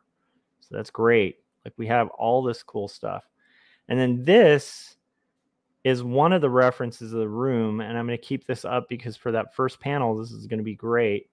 I think I had a better one though, so we'll kind of see. This is the entryway to the house. It was so cool to just stumble upon all of this. This is another view, and this is a view from, like, that's the actual direction that she's going to be watching the marchers from. That might be helpful later on for like the sequence where she's looking over the balcony at this crowd. This is looking in the other direction on their balcony. What a cool balcony, right? In Italy. And it's not far from the Palazzo Pitti, which I think is like a Capitol building kind of thing. I'm not super familiar with Italy. That's another view of their bed that I might keep up. This is a view of the exterior. This is the entryway, which is kind of cool. So that's exciting. This is going to be what we pretend is on the other side of the bedroom. So this may or may not be in another room. I think because it's green, it might actually also be just the other side of the living room. But for the sake of the book, we're just going to pretend that this is the other side of that bedroom. And I think when it comes to coloring it, I do want to go with those pink walls because it seems like that's the color of her room. And of course, those rugs are going to be like much newer. This is a much cleaner picture of the bedroom. However, I think we're going to go with that first one because I think that first one's more accurate. This just looks... I mean, the furniture is brighter. Huh. It's like a better photograph. So now I'm kind of debating what we should do with it. The only catch is we're not going to have like that portrait of Elizabeth up there. I actually feel like this may be a better reference to have, and maybe it's just a matter of taking the portrait that was on, that looks like it's of like Beethoven maybe. But that portrait that's above the piano, maybe we'll just, with the exception of that portrait being kind of adjusted, I think this might actually be a better reference. This is their living room, which is not going to come into action or use yet, but it's great that this exists and that it's been historically preserved and kind of restored. Thank God for historians, right? When it comes to historical fiction. And this was the thing that when I came across this, I was like, oh man, how cool is that? You know what I mean? Like, so this is literally everything. Like Robert's study is 10. Robert's study, that's after 1856. So he's not in there as a study yet. Number 9 is Robert's study. 8 is the dining room, right? 6 is the drawing room. 5 is the Browning's bedroom, which is what we're going to be looking at. 7, where's 7? 7 is the balcony. So she's not going to be on the balcony on this, but that's cool. That's what we saw that picture of. And then like all of these are just great. That's all I'm saying. 3 is the nursery, which is going to come into play when we have scenes with Penn, their kid. 2 is the room of the Browning's maid. That's where Wilson lives. And if you look at that, man, good job, Wilson, right? Look at the Browning's room. It's 5. And then Wilson, the maid, man, she's got a bigger bedroom than them. Now, what her room looks like, I don't know. I didn't see any references of it, but still, how cool is that? And then number 1 is going to be the entryway, which is like a bit of a hallway that comes from the stairs, right, that are going to be above that entryway we looked at. So this is great, like just for having a visual breakdown of like where we're going to be at. I was just breaking down like everything you see. I probably should have zoomed in for you guys, but I was breaking down this map that I was just super excited because that's just going to make visualizing so much easier. Anybody who's worked on historical stuff, you'll know what I mean. Like finding a map like that is amazing. Here's the overhead shot that I took of the angle that you would be seeing that at, that sort of celebration. And then we have, I believe this is another view of that, but from below. Yes. And that corner is actually the Palazzo Pitti, like that little corner on the far right at the top image. This next one is, I believe, the Palazzo. That's a view of the Palazzo Pitti, but from the wrong angle. I think this next one, there's one where I really wanted to show. That's just a breakdown of kind of like some of the area, but it's a map of this section of Italy, including the Palazzo Pitti, which is kind of cool. And then this, last but not least, is probably going to be our view of the Palazzo Pitti that I'm going to show at the bottom, or at least use part of. So there we go. We've got all our references pulled up. Now let's get into drawing. All this talking. Let's have some drawing. What do you think? All right, so we got our border rough. Now I'm going to call this rough. And I want my thumbnail out. Where is my thumbnail? I can probably turn that off and we can move our thumbnail over here. And I'm going to move Robert's portrait. Sorry, Robert, over here. Okay, this is going to help us visualize.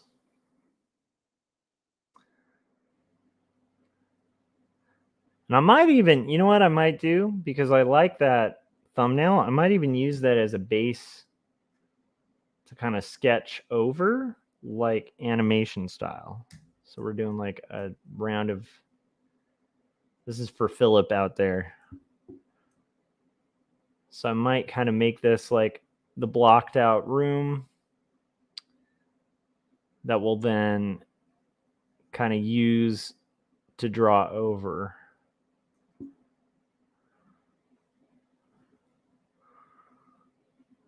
And actually that's kind of nice cropped like that, because that's going to allow for a little bit more of a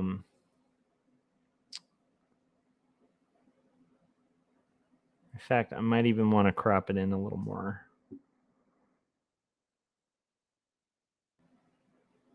It's going to allow for a little bit more focus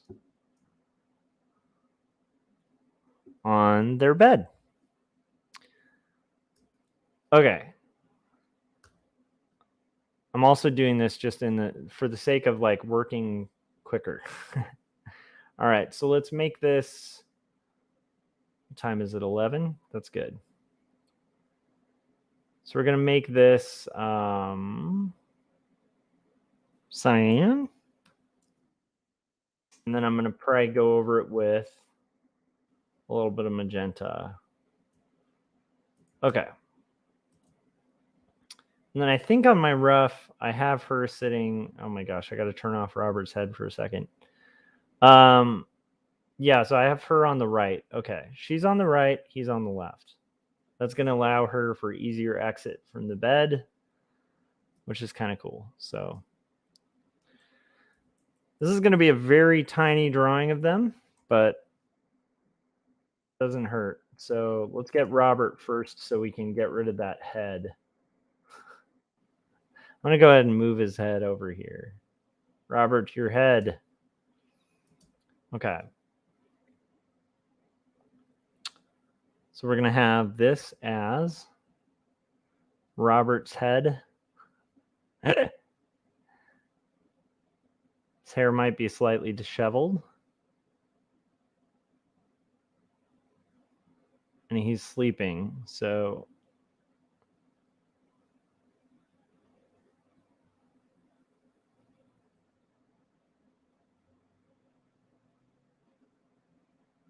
and I'm guessing here he's going to be sleeping.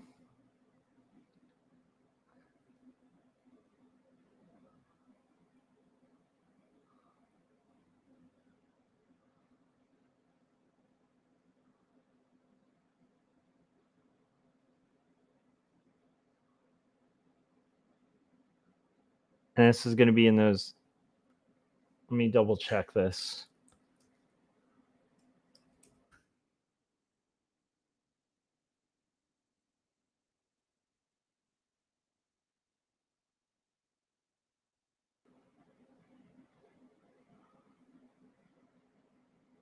Okay, so this is going to be one of those.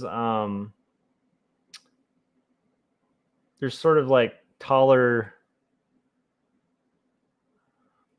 almost like boxer briefs that have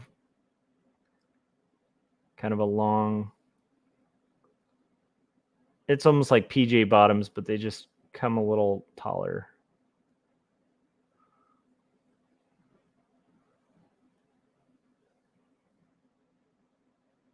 Okay, there's Robert sleeping.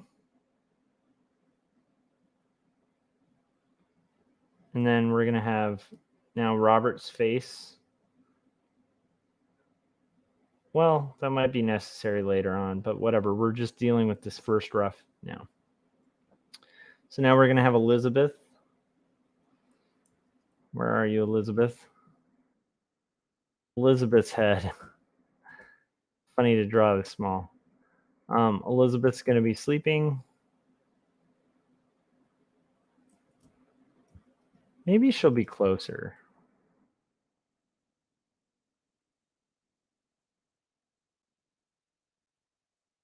Maybe she'll be turned the other way. Actually like that idea. Okay. We're going to have her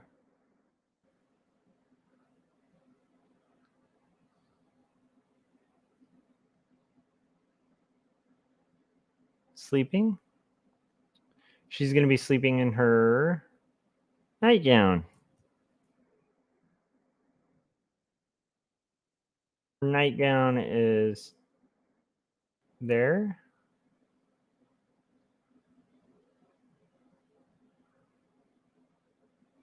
You know what? I liked them kind of positioned like as a heart. So we'll do that. I like that better. Kind of works better that way. So that's going to be their. Okay. I think my initial impulse there was good. Wait a minute. No, it wasn't. Okay, never mind.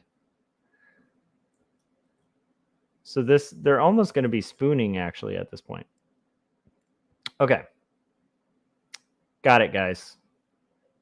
We got this. I just had to work it out. And then I was realizing that actually my impulse to turn her wasn't bad because it's like for the next panel to work, she needs to be facing the camera. And for her to be facing the camera, they kind of need to be spooning. And that actually makes sense. Okay. So then we're going to have this be the are you guys able to see this? I hope so. I'm drawing in the magenta up top. So this is going to be the nightgown. And I think her arm is going to be her hand is going to be under his. And I think I'm going to have her like have an arm under a pillow. I'm going to have like some disheveled moments. This pillow is going to be over here. His pillow is going to be over here. She's going to be, maybe her foot will be there. Her foot's here. And she's definitely asleep. And her foot is there. So there we go. Love it. Okay. And we have that kind of worked out. Now let's get our bed worked out. And this is like how animators often work. I don't know, Philip, you can kind of correct me if I'm wrong here, but generally they'll do like a really loose sketch and then a tighter sketch and a color over that. And that allows to kind of keep some of the looseness of the original. And it allows you to kind of work out like especially complicated sequences like this. I'm going to have the dog here flush. Flush is going to be kind of curled in a ball, sleeping in a basket. And the basket's going to be here.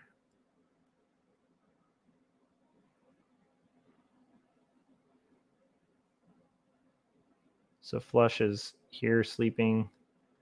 Got our basket, woven basket kind of thing. And again, this is an overhead establishing the location too. So otherwise I would pull in tight on the characters, but we're doing, this is going to say like Casa Guide in a second.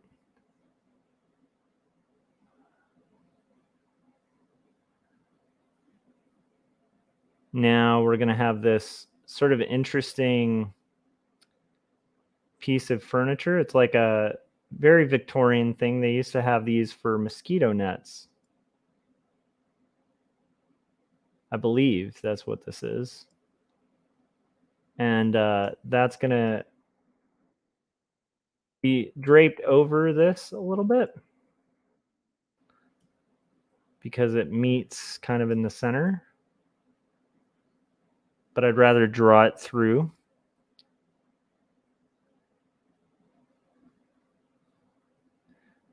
What would be funny is if I was a lazy artist, I could have the drapes closed. So all you'd see is just like an overhead shot of, you know, it would just basically be like this lump that's kind of covered and then has this. There we go, guys. The bed's done. But I'm not going to be that lazy. That would be lame. All right. Philip was saying, Landon said, you still up, dude? Yeah, I am up till 2 a.m. today and pretty much the next week. I'm going to try to kind of maintain that schedule. I got to hit my deadline on this thing. All right, so we're going to have this. How's it going, Landon? I hope all is well. All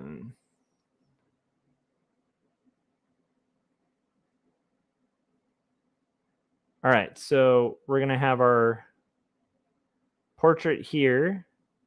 This is like a painting. I want to actually see. Okay, this is one thing I want to see. Let's get to some of these room references. I just thought it was so cool that there were so many references available of this room. That was just such an exciting moment for me in my wild research to find good references of this room. Okay, cool. Okay, so that is going to be where we go with it. All right, let's go back to our drawing page. So that's going to be, the room is going to have a portrait here. And this is going to be a picture that we're not going to see too well, but it's like of some sort of Renaissance style picture. Okay. We're going to have, I kind of like the idea of these being this, it's almost like an ivory covered end table thing. So I'm going to have those. And then we're going to have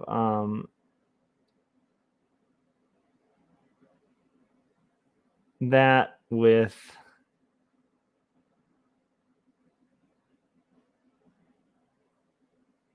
sort of more Victorian style, like knobby legs. Knobby legs, you guys.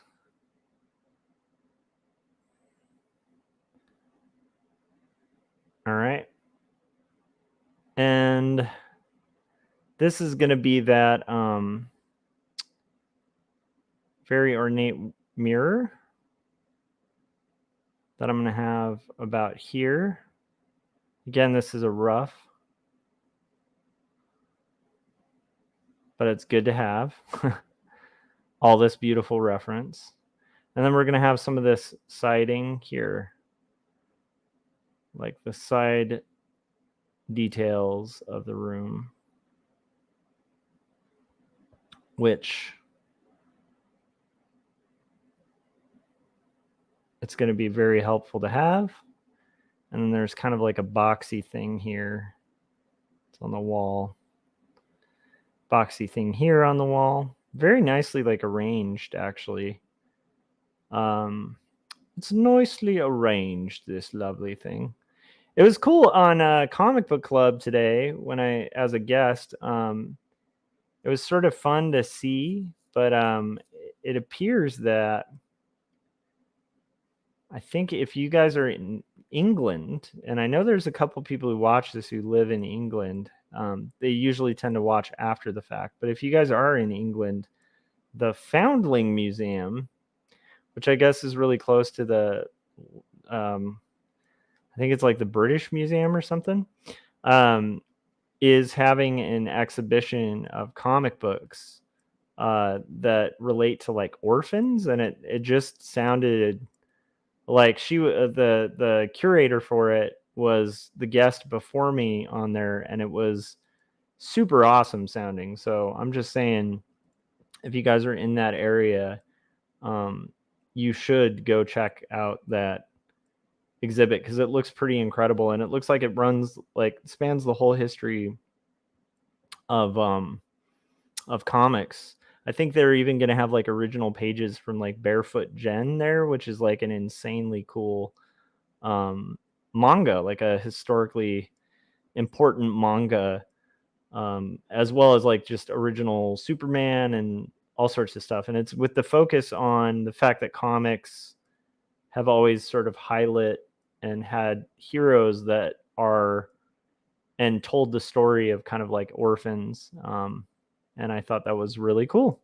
So I just thought I'd mention it. And if you guys are curious about it, you should watch my appearance on Comic Book Club. I'm not sure if it's up right now live. I know there's a link to it on my Facebook that you can watch it from, but that should go live as their podcast too shortly. So keep an eye out for it. My appearance on Comic Book Club, it was super fun. We did that today, and it was inspiring. Okay, so now I'm going to kind of turn this off so you can see the little rough that we're doing. We might end up zooming in. It's a little small, but I do think it's good for establishing the room. A lot of stuff's going to take place in this room, so it's very important for us to kind of establish a clear location. So now we're going to draw this wardrobe. The wardrobe is going to be sort of arched here, and it's almost a faux arch, except not. And it has this sort of ornate, awesome woodwork to it on the sides. The back, like a lot of Victorian stuff, is pretty flat because they were all about that display filigree. Although honestly, like Victorian furniture is pretty incredible. A lot of oak, a lot of like really good woods.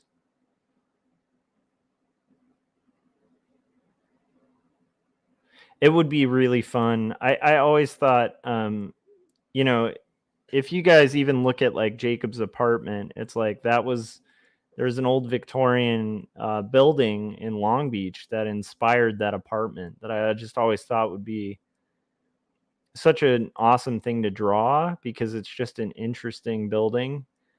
But again, like that Victorian era stuff is just so ornate and kind of ridiculous, but also amazing and very luxurious and kind of inspiring, I think, for artists.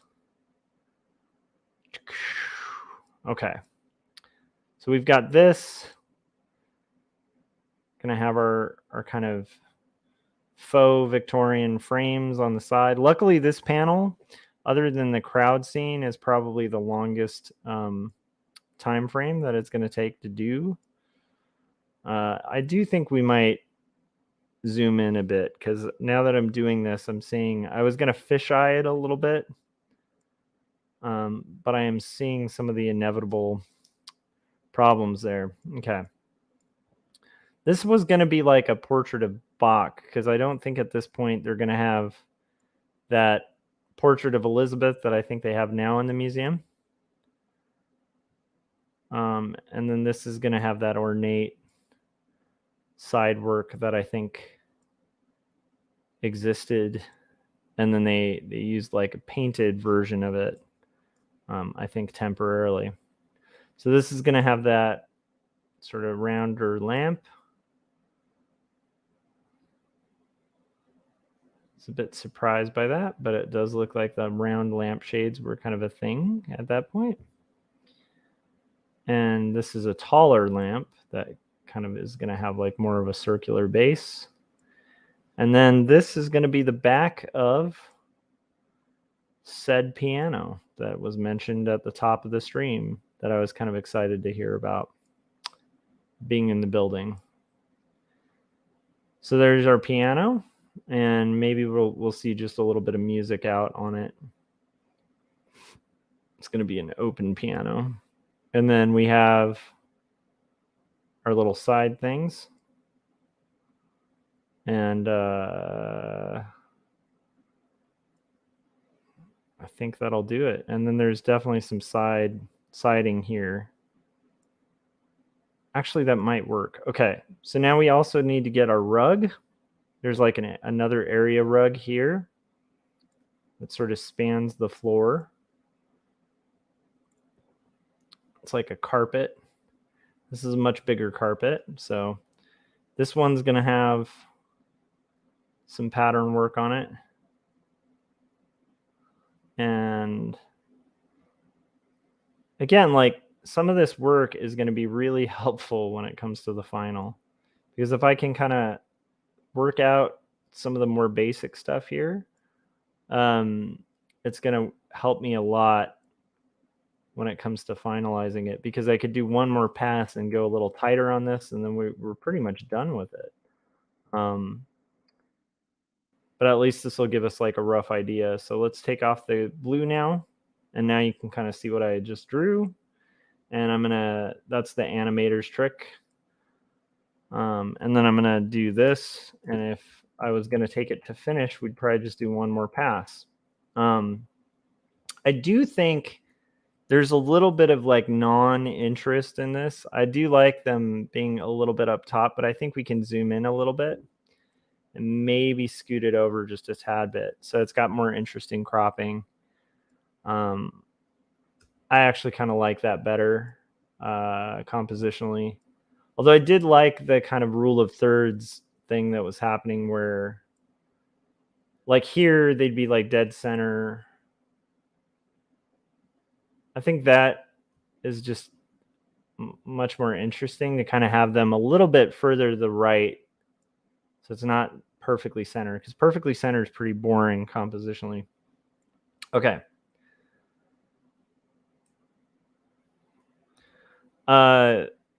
And then Philip was saying blue pencil, it was originally used because when they did the pencil test, the blue roughs didn't show up in the black and white test film. Yeah, for sure. And blue lines were used a lot in comic books too, because stat cams didn't pick up non-photo blue. So there's like a big long tradition of like blue pencil. And then I think the red pencil was sometimes used, or like kind of a more sort of magenta pencil, because when the magenta would go over the blue, then it would make it like almost like a black when they'd shoot the test footage. But honestly, Philip would be the guy to know that.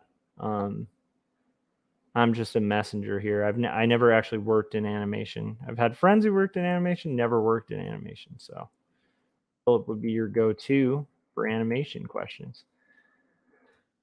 All right, so we're gonna have, there's gonna be lighting coming from the windows, so it's an interesting scenario, but I'm gonna try to kind of light it to that, and then we're almost done with our first chunk of the roughs. And this will be the most time consuming of the roughs, probably for a little bit.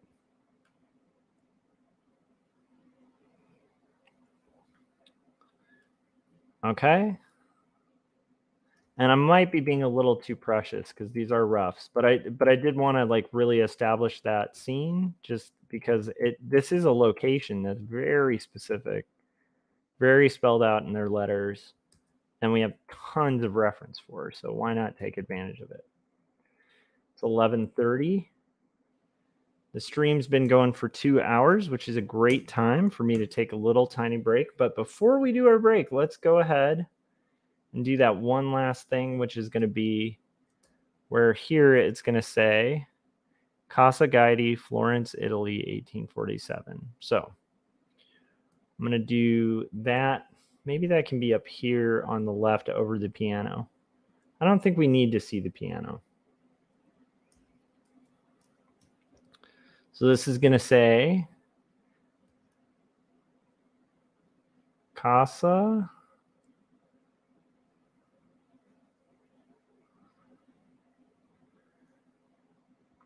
and right here, we're just mimicking what the final type will look like. We'll spend more time on that when it comes to the final. Casa Guidi, Florence,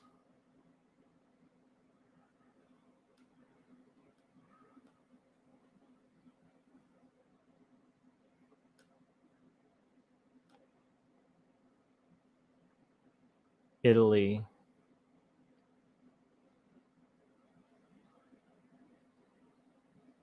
And then this is going to say 1847.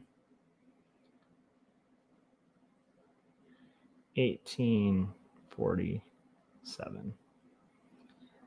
And this will be keeping with the theme of the book. Every time we have like a location change, we sort of have like one of these little scrolls.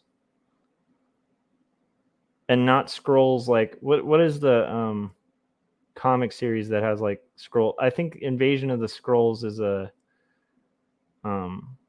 Marvel thing, right? I need somebody who knows superhero comics because I think scrolls were a storyline I never really followed much in comics, but I think I'm talking about actual scrolls, not aliens from outer space that can mimic other people. All right. Look at that. Woohoo! Okay. First chunk of the rough is done. I will say my speed would make an animator embarrassed because I am a very slow artist. But that's what I do. All right, so we have 1 out of 2, 3, 4, 5, 6, 7, 8 done. So we're an eighth of the way through. The next one should go pretty quick because it's a lot of close-ups. And for me as an artist, close-ups are a lot easier than like rooms. Rooms take forever. Okay, so I'm going to play the trailer. Yep, Philip said red showed up as black, but when doing layouts, red was used to indicate direction usually. I love it. All right. Brand. We're going to put Jacob's apartment trailer again. Wait, did we... You guys can let me know in the chats. Did we last watch Jacob's apartment trailer or the Christmas 2 Stories trailer? Philip, I think you're still there, so give me a heads up on that. And while you guys are considering that, we'll kind of get a little head start on this second thumbnail, if we can. And I don't think I need to see this second room thing, so maybe we can pull that out of here. Woo! That'll give us some space for our thumb.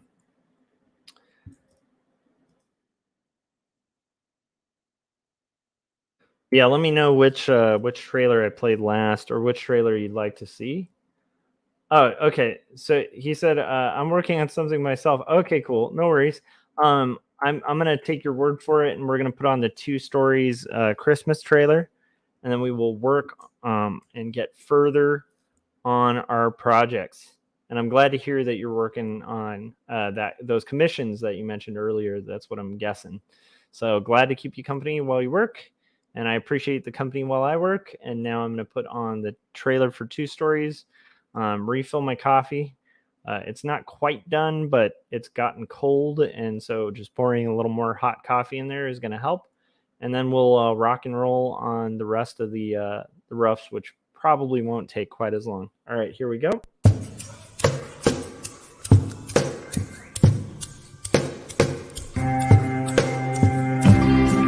Speak clearly, it seems that only in dreams can we these things we've seen and walk around breathing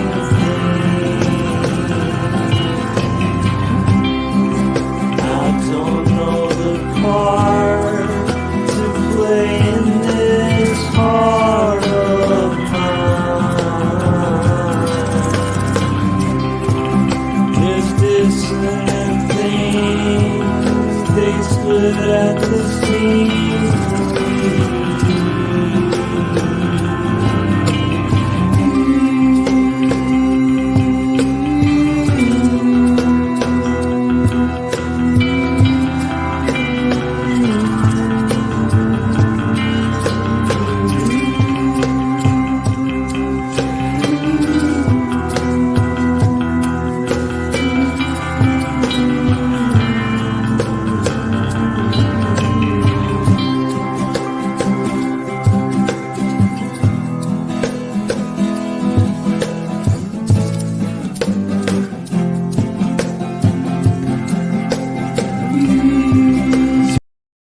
Oh my goodness. I can't believe it. I clicked the wrong trailer, so I accidentally played Jacob's. So the next time I need to play, I owe you guys a 2 stories Christmas trailer. Come like 12:30-ish. But we've been going 2 hours so far. We're making some progress, and I'm going to go ahead and copy this thumbnail again, because I feel like I did a decent job on these thumbnails. So I don't want to recreate some of this like just structural work that I initially had. I definitely don't know if I like Elizabeth's face there, but it's workable. It gives me some structure to kind of build from, and it's almost like on that underlying drawing, and I think Philip can attest to this. It's almost important to just kind of get it out. And then you can do like a tighter drawing over it. So let's go ahead and do that. So this one, I'm going to make it look just a little bit more like Elizabeth. If I'm being smart, I'm going to kind of sketch it out like from this angle, so it looks a little more accurate to like her. But we'll kind of see. We'll probably rotate back and forth. I did like the gesture of like she's kind of awake. So I want those eyes kind of wide. Again, this is a rough, so it's a little more cartoony than my finals. Elizabeth's eyes tend to be a little more, that looks a little concerned. Should draw my through line. So she doesn't look like a pug. That would be helpful. If you're drawing a pug, they have like eyes that kind of go like this. But we're not drawing a pug. We're drawing Elizabeth Barrett Browning. So we want to be a little more. I don't want her bags under her eyes like too heavy, because I feel like at this point she's gotten some rest. She's looking a little better. She's looking healthier at this point. So we're going to kind of do a little bit of that trick with women where you don't want to spend as much time on the, like you want to kind of focus on almost that little triangular part of their nose. And then this is going to be, whereas for men, you want to kind of accentuate like the bridge line of their nose, because in general, that is one of the differences between the two faces. So this is going to be her kind of shocked. I want a little more shock there. Like a little more, but not disturbed, you know, just kind of waking up. And then we're going to have her chin. She's going to be laying in a pile of her crazy, awesome hair. I want a little bit of it going over, sort of falling down almost, like it's going to be almost like bunched up here. It's a mess. Her hair is a mess. She's had an active and solid sleep, solid night of sleep here. And probably a wedding night as well. So we're going to imply that without being too risque. But we're all adults here.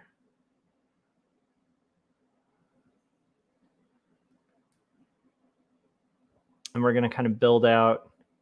And like I said, these roughs will take way less time. I think that the next page might actually wind up taking longer, but we'll see because there is a crowd scene, guys. Luckily, here's the nice thing about crowd scenes and the terrible thing about crowd scenes. For roughs, crowd scenes don't take quite as long. For finals, oh my gosh. The nice thing is the crowd scene's like a very tiny one, so I'm thinking about almost trying to do it like thinking about like Hurge, you know, and how Hurge would do a crowd scene. And have that kind of pressure a little bit. Okay, let's see. Nightgown. Her nightgown is going to be just a little bit here. It's going to have that.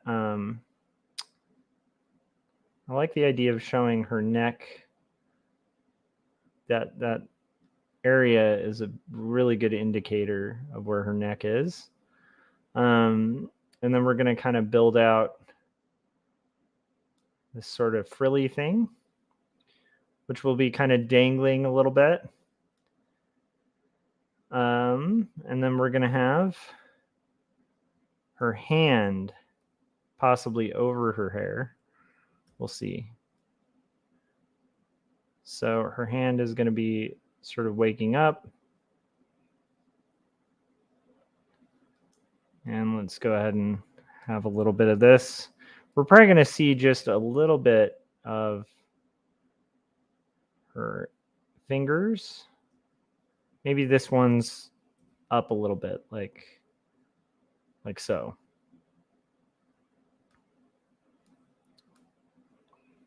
Palm here. Arm out. Nightgown.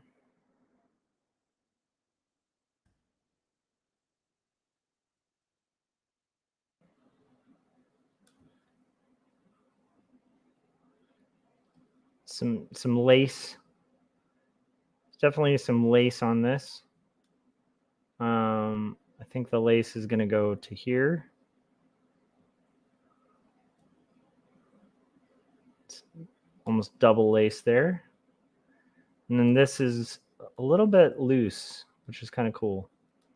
All right. And then this will be a little tighter because that's where the weight will be falling. And then again, some of that sort of loose frilly business here. And we've got her, Elizabeth. She is, here's her pillow.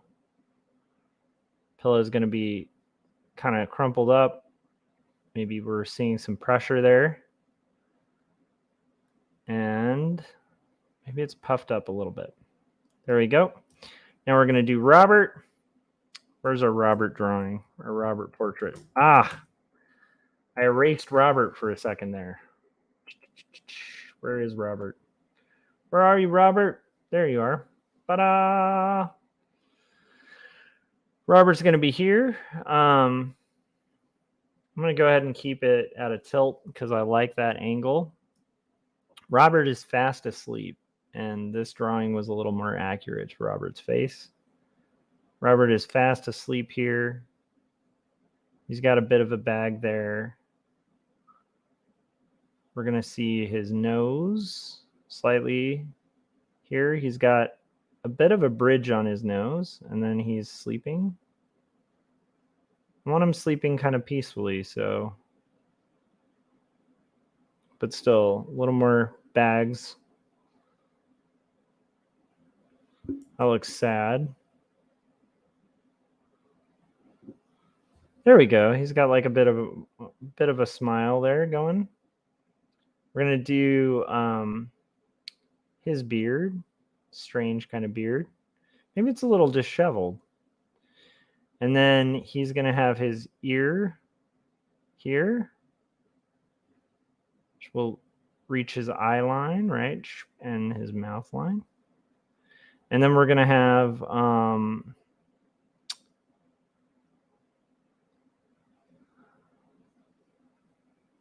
his hair. Maybe his hair is like, I like the idea of his hair being a little like, yeah, his hair is a little disheveled. Okay, it's not kept up. And then we're gonna have some of that disheveled hair here, and that's gonna be here. And Robert is gonna have just bare chested. So we're gonna draw. I want him to be a slight bit muscular too. Why not? I don't want him to be like a superhero, but let's give him some muscle. And I think here maybe we'll have just a little bit of foreshortening where it's like that. And now we can go back to, and look at that. That looks a million times better because I drew it on the side view. So now we're going to have,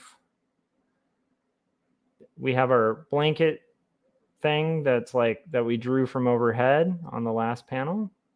That's going to be here, hanging from above. So there's some folds that are occurring because of that. And then we are going to see a little bit of the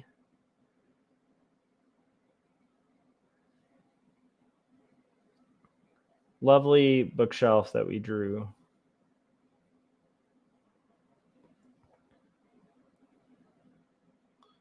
And the bookshelf's got these little things. And that's about all we're going to see of it.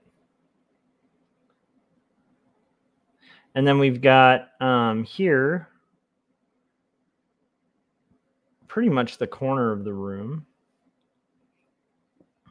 And just to establish a little bit of what's going on, that'll probably carry over.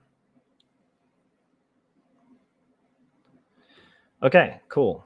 Boom. And now we're going to lock that.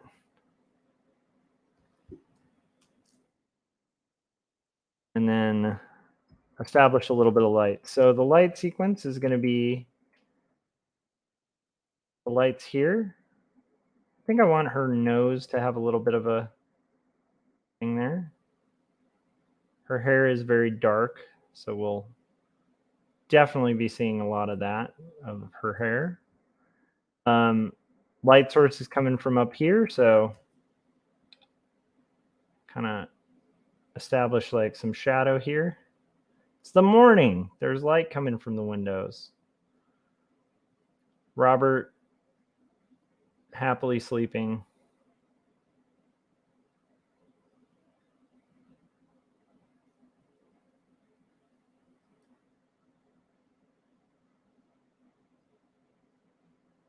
It's going to be definitely cast in shadow. And voila. We have 2 panels done of our roughs. Philip said, I'm going to buy you a coffee warmer for Christmas. That would be cool. I'm not going to say no to coffee related items. Okay. We have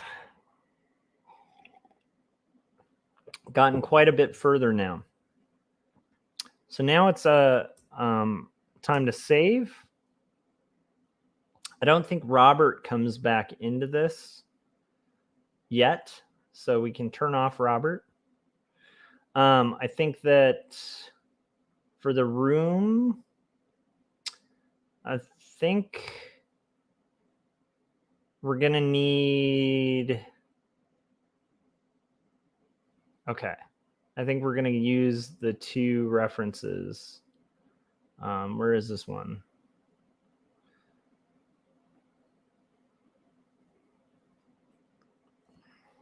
Nope, this one. Here we go. That's going to go here. My list, I can kind of turn off. I don't think I'm going to need that. Where is my list, though? Is that this? I don't know if I labeled my list.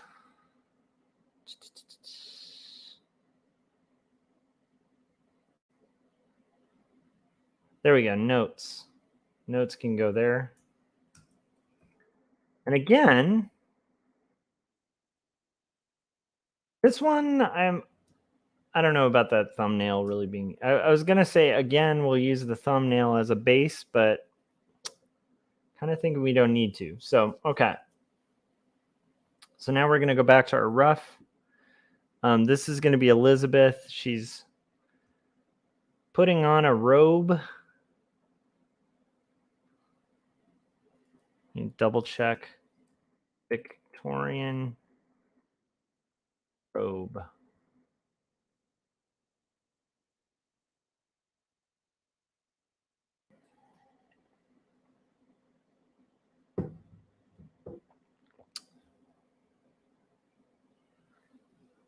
Oh, perfect. Okay, so the robe's just going to look almost like a second thing.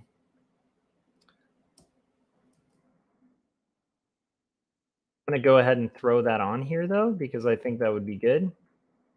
So we're going to have her putting on a robe.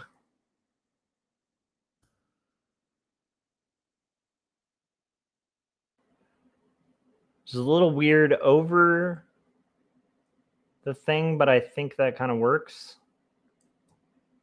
Okay. So here's Elizabeth. She is walking confidently. She's going to be walking here. Let me make sure I didn't just lose my chat. Okay, I didn't. That's good. Thought I lost you guys for a second there.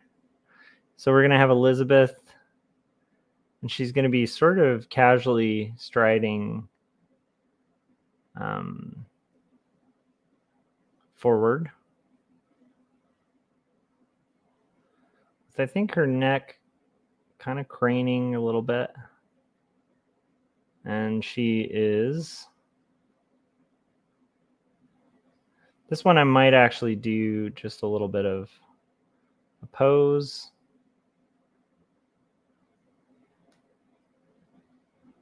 I think actually posture forward a little bit would be good. And then she'll have kind of her walk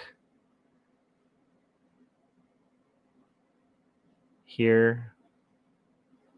She's not walking super fast, and she'll have her arm there and her other arm here, kind of putting on her robe. Or maybe here. Yep, that makes more sense. Okay. So here we go. So we're going to draw Elizabeth. She's walking. She's got her hair kind of tousled a little bit.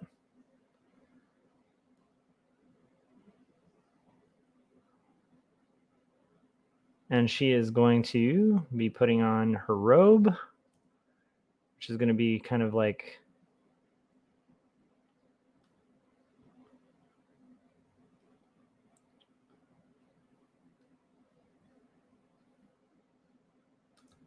How does this robe connect? Okay. Yes. Her robe. Just putting it on. And maybe we need a little more elbow there.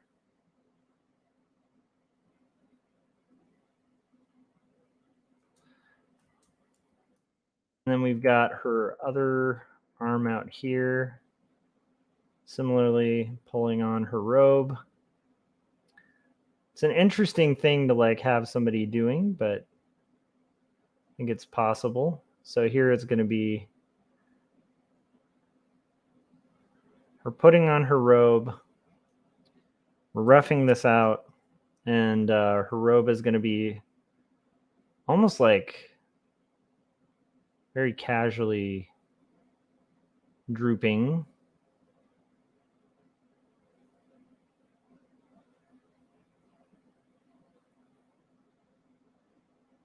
And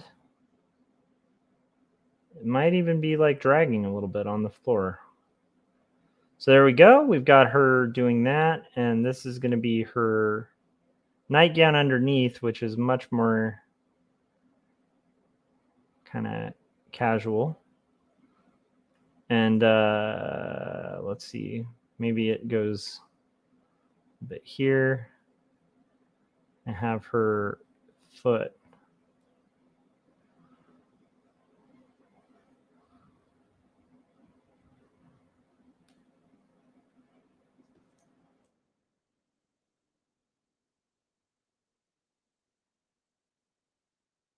And then her other foot will be back here.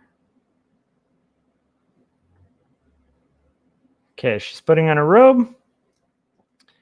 And this is going to be the piano up here, which I think will be about at like maybe a little bit higher than waist height.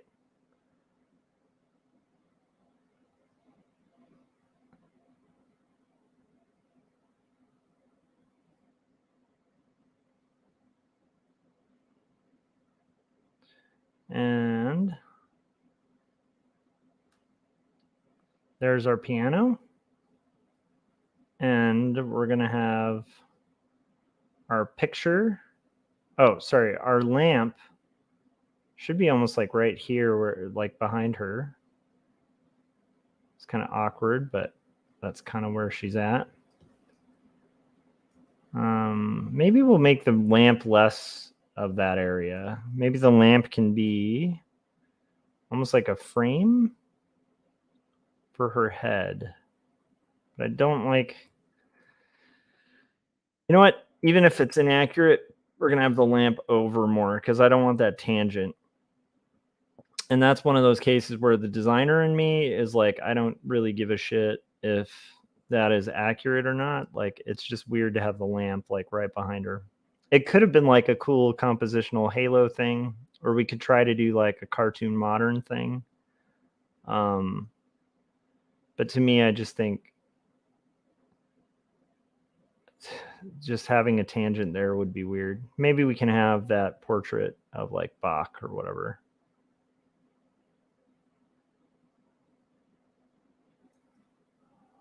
in the background.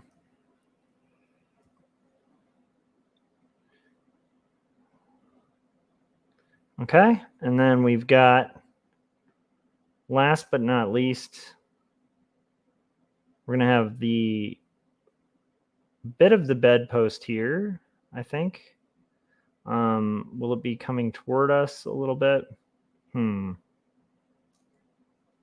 Bedpost looks like it's almost, okay.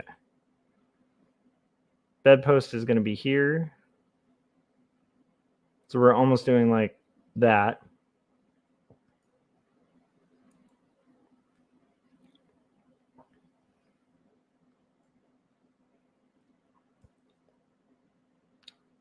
And that's not a bedpost, by the way. But that is the, well, I guess that it's not quite a post is all I'm saying.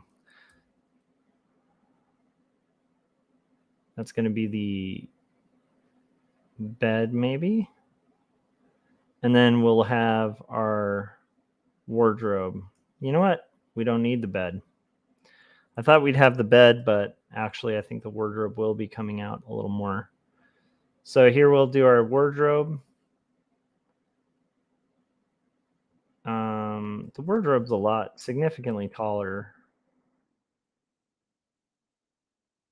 Wardrobe is going to be right here. going to have the arch. Love it. And then we're going to sketch this out where it goes across. It's going to have that center. This is almost going to line up. It's just a little bit taller than that. We have that kind of cool post. And then we're going to have kind of cool ornate stuff.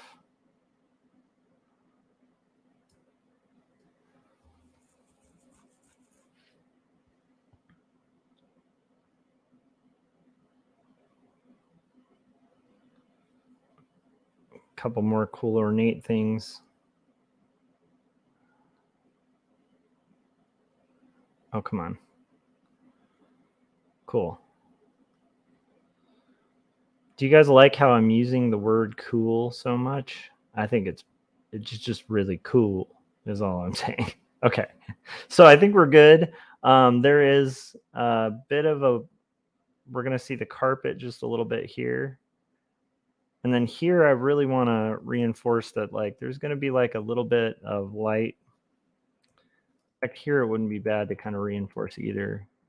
It's going to be kind of like light coming from the windows, but very cracked. Okay, so here we're going to do our lighting in a very clear way.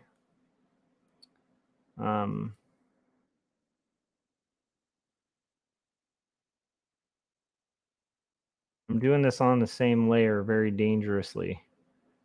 So, but it's also a rough, so that's part of why, because you cannot be too precious with these things.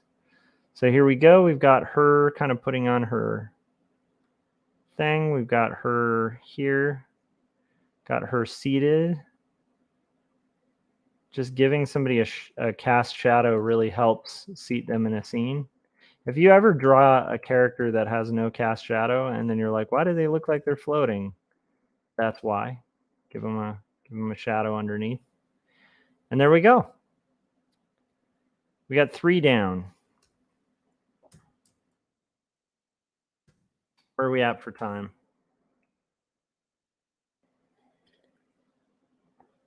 Good. We're doing pretty good for time. All right. So now I'm going to kind of get rid of the room stuff because we actually don't need it. Or we don't need all of the room things. So I don't need this room. I don't need this room. Oh, I do need that room. Where was that? Okay. I don't need this room. And I do kind of need those 2 robes. I don't think I need the layout, as nice as that is. And then I need to move the thumbnail over to here. Oh my goodness, did I do that one sketch on the thumbnail layer? How dare I? Should have been on the rough layer. Robert and Elizabeth, stay on your layer, please. They're just too much fun. Okay. Thumb is going to move down here. We can kind of see our thumbnail there. And then Elizabeth's face. Actually, I don't even think I need Elizabeth's face here, because we're going to see her back. Da, da, da, da. Her face will come back, though. Don't worry. And then I think there's one other stray thing here, which this should be EBB's nightgown and now her robe. I'm going to call this EBB robe. Okay, this is super fun. This part is going to be super easy. Let's see if we can get through it by the 3-hour mark. Okay, so this is going to be basically a sequence where we're seeing the windows here. I feel like we should have the windows being open. That's what I think. And draw some guides.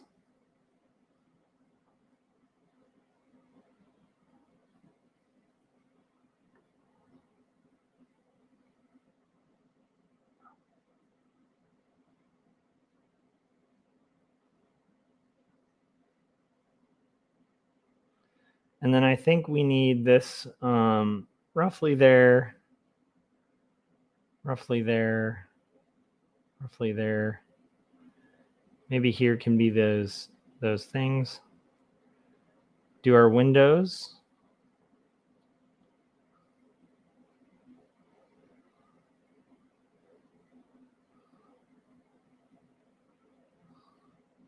And I believe the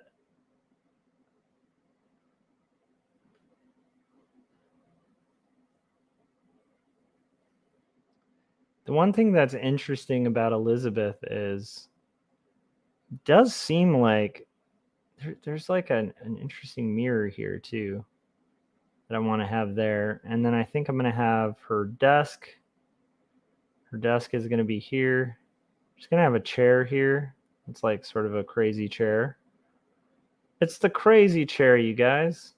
And that's going to be the floor. We're going to have that. And then here is, this is going to be the sort of cool, crazy, awesome curtains.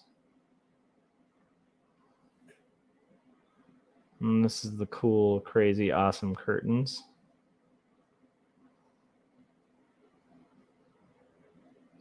And these are going to be open. I like the idea of the shutter part being open already. But she's going to get in there and actually open the full out windows. So she's going to be here. And she's going to be reaching. We'll do this. Like she's reaching up so that it's really clear. Because I don't want to do that thing where we're showing the same thing twice. So right here, she's going to be reaching up.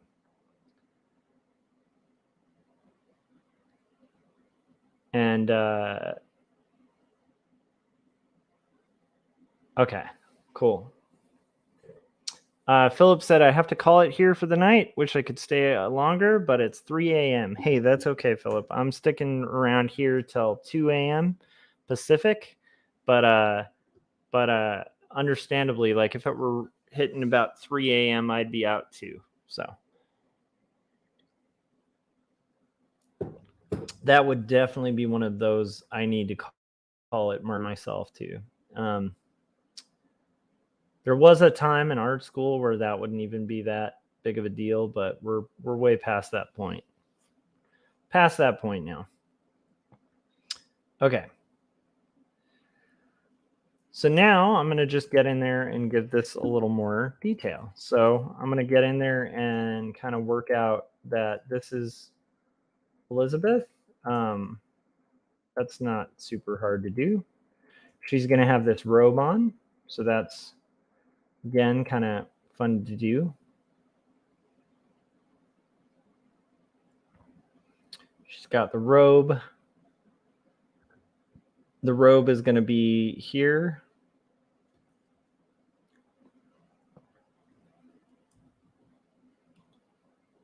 Come on. I'm going to save just so that I don't lose all this work.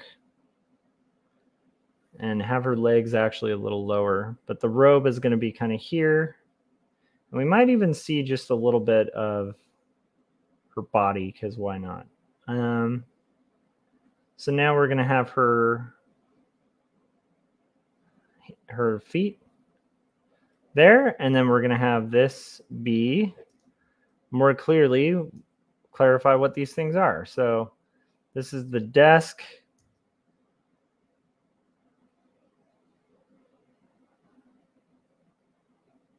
Chair kind of thing that we're seeing here. And that's going to be sort of cushioned. and have like a little bit of legs.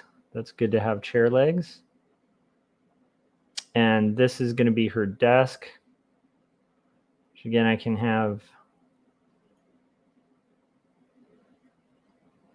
sort of here. And there is this kind of interesting ornate-ish pattern there. That's good to know. This will be her sort of lamp looking. It looks like it's like a mirror. So this might actually be from the bedroom, because it's like the fact that there's kind of this mirror thing makes me think like maybe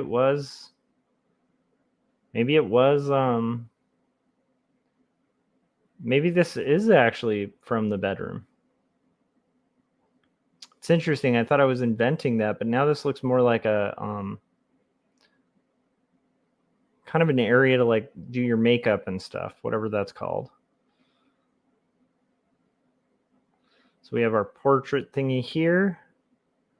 It's an interesting painting where it's like a person kind of leaning down. So almost looks like that famous painting of the beheading of John the Baptist. Which is pretty badass if that's what she had over here. That is pretty hardcore, because that's actually one of the I'm forgetting the artist, but there is a very famous woman who was forgotten about in art history for a long time who did the beheading of John the Baptist. She might be a little too large for this scene, but maybe not. The windows aren't that big. They look big though. They look nice and huge. Okay, I am gonna make them a little bit taller. So now we've got our lovely window shades, and then I'm going to do our thing here. This is going to be the window shades. That doesn't need to change.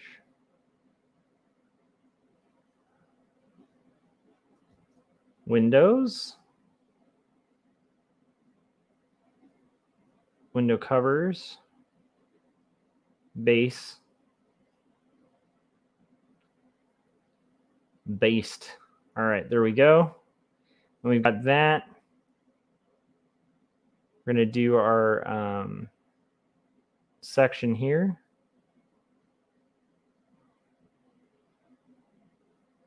I don't know if I read this, but Philip said, I hope you have a productive night. I hope so too. I hope I have a productive morning, I guess I should say. It's going to be morning pretty soon.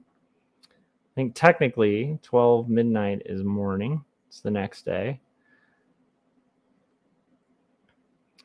There's sort of like going to be a thing there. Here we're going to do our same thing. Where I'm going to call it and kind of say that this is the windows. This is going to be that sequence where we've got our shades. There's kind of a thing there. Good to know.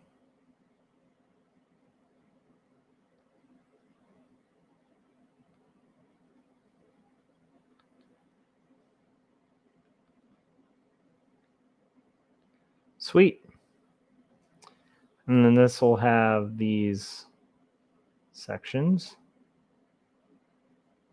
And I love I really love the lighting in this photograph, and I think it's going to make for a really great little comp. So, okay, now we're going to do some of that lighting. These are going to cast a little bit of shadow. Definitely going to be like almost like a split here.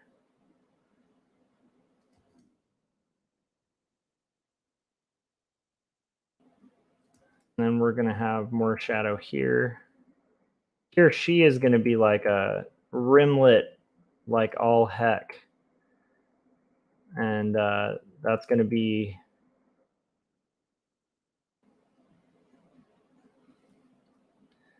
what's going on there. And then we're going to have this kind of darker here. Definitely gets real dark, and then just hugely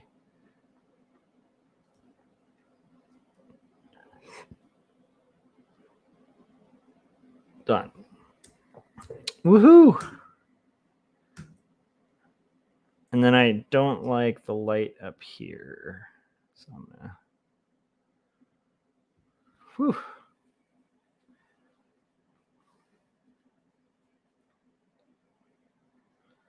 All right.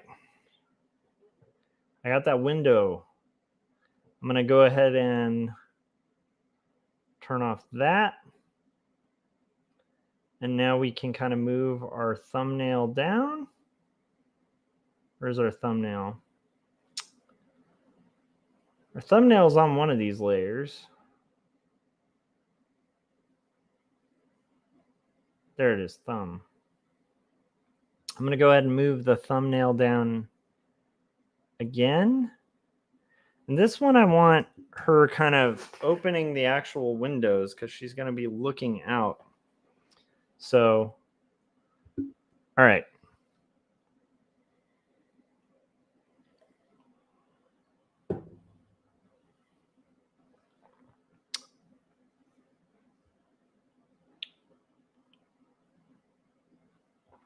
We have 3 panels left to rough.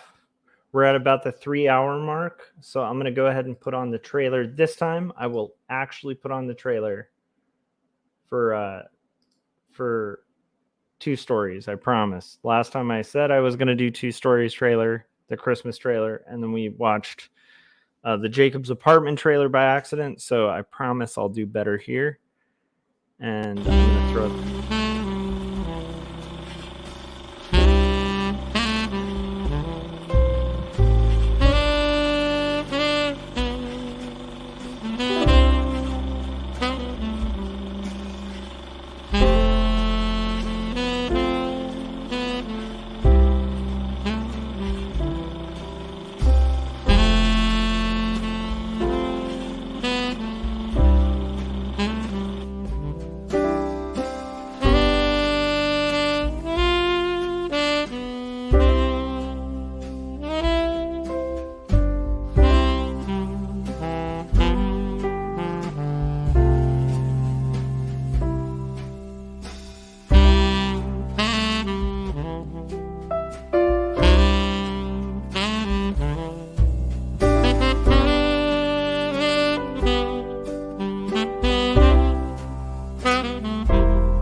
All right, here we are. We're going to rock and roll, you guys. So the rough here is going to be her, Elizabeth. Oh, we need her face again. Okay. Her face is going to come down here. And that's great. That's going to be very useful. Maybe I'll put her face here. Okay. So now we can actually get in there and just do a quick rough of, in this case, Elizabeth is opening the doors. And I like the posture there. So this is going to be a little bit tilted, but it's going to be of the windowsill kind of being opened. And I think I liked the idea of it being kind of here. So here she's opening the windowsill. We're going to have it, the drapes here, like these lovely drapes, and we're going to have our windowsill and make sure it has the correct amount of panels, but we'll do that after. We'll just do the broad shape right now. I'm going to have the window like that. And then this one will be kind of open here. Broader, more open more broadly, broader.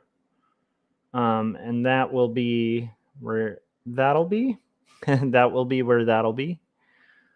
This is going to be the inside of the windowsill, and then we're going to have her kind of facing out into the light.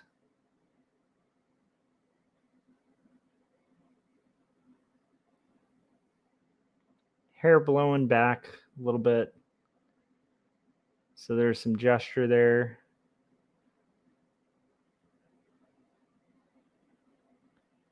She has her curls, but we want to kind of give a sense of like there's fresh air, there's movement here. Elizabeth is free finally from her horrible father. That's basically what this whole panel should be saying. I like the idea of her, almost like her. Okay. We might have to move her just a little bit to make this work, but we can make it work, you guys. Okay. So here I'm going to have her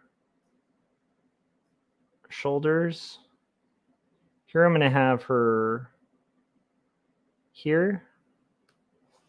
We're going to erase some of those lines. And really get that neck. So we get the sense that, hey, there's a lot of freedom here. And then she is going to have her, this arm up, like so, with her elbow out. And I want to shrink her down. I drew her a little too big. Being a bit too tight with my drawing of Elizabeth here. Okay.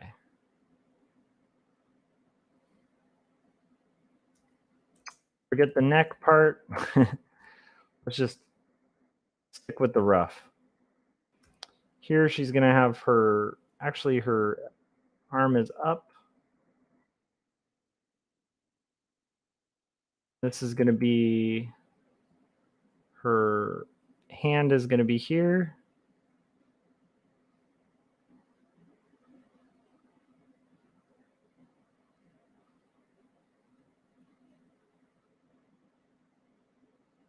I want her wrist almost free, and then this sort of blowing back. Shoulder blades here. This shoulder blade's here. She is going to be reaching this arm here to kind of just push this door open. And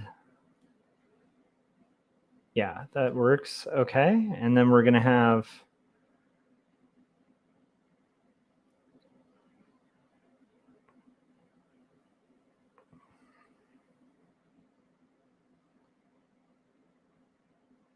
this is going to be the, just to make it have a little movement, like her,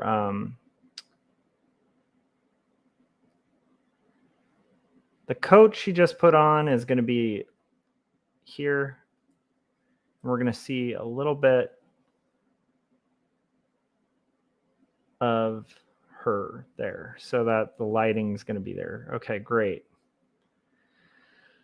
We're going to have that same gridded pattern. So I think that where she's standing, it's like almost going to be like middle here,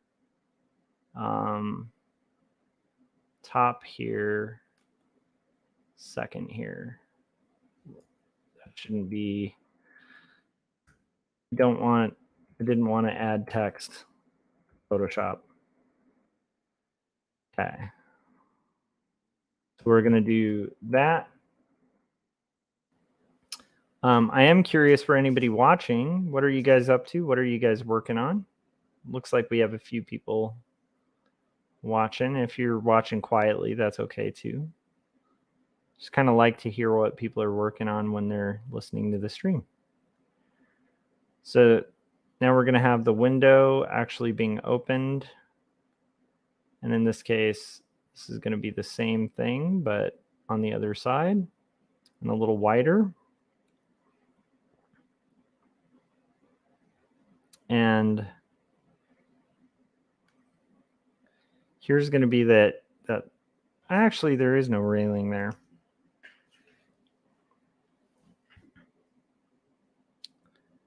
And I think I'll just kind of make up like a Palazzo type thing. We can kind of look at that in a second, but okay, cool. We have that worked out. Thumbnail. I think we can actually turn off Elizabeth's stuff now, although I do want her face. But I think we don't need her nightgown anymore. I think we've had plenty of that. Oh my goodness, what was that? That layer doesn't even need to exist. And now we can go back to the rough and just kind of add some lighting, which will help kind of define this a little bit for the final. So Elizabeth is being showered in light. She's free from her father. She's opening the window. She's also newly married. And this is going to be just a little bit of a sense of what's going on out there in the courtyard. And then this can be almost like it's getting light is pouring in. And I actually like the idea of light almost emanating from it. So I want to almost reiterate that. She's being bathed in light a little bit.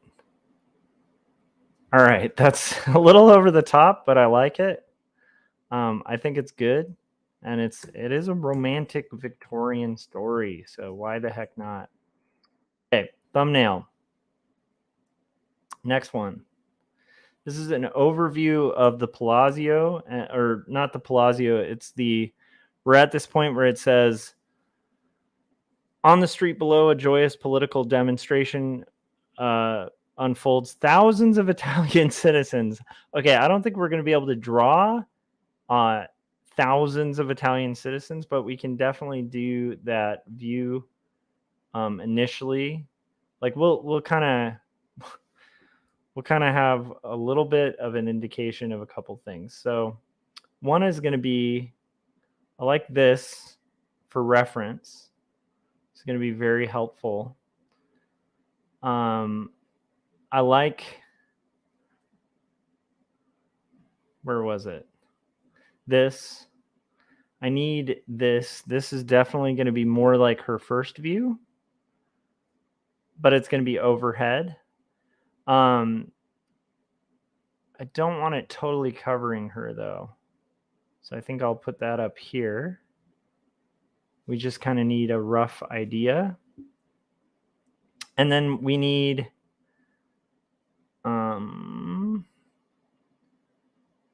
I have a specific view that is the literal view she would see. And that's going to be the first shot. My goodness, you guys. Well, we're working till 2, so it would be cool if I could finish the roughs today.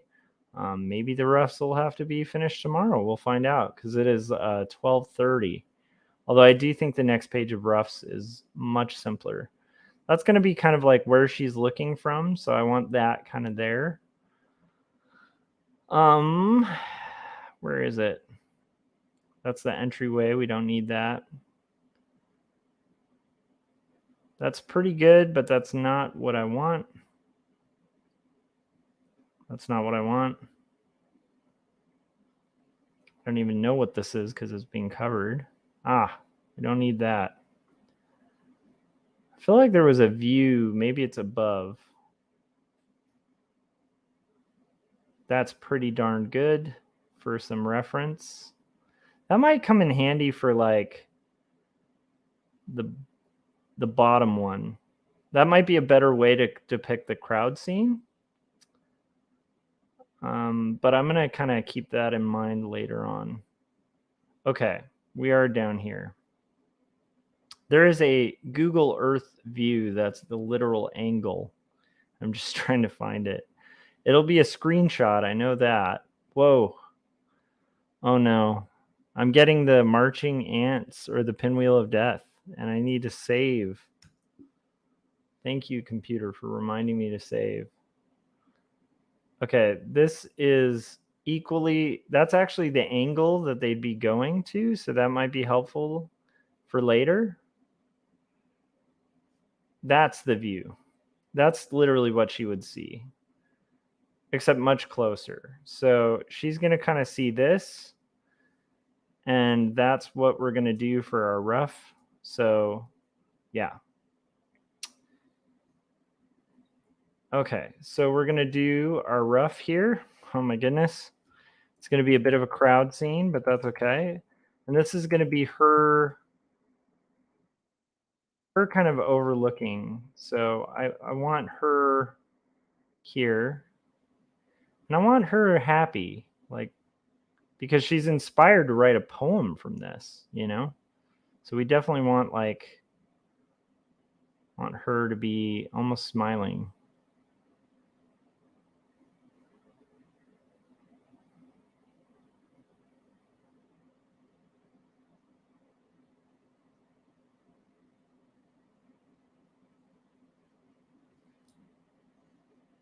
Should she do the open mouth?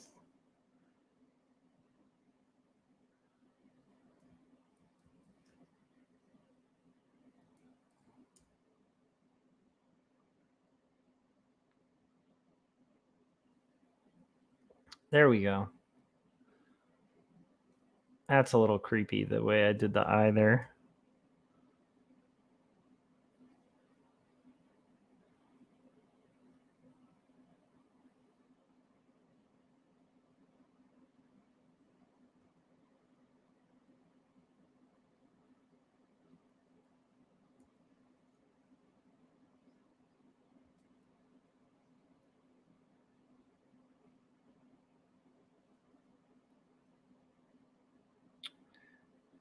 And this is great. Okay, now we're going to kind of see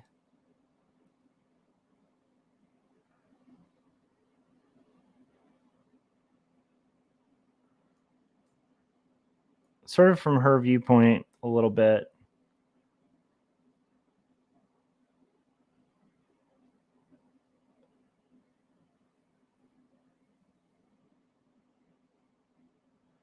So here's her hair, her wild hair.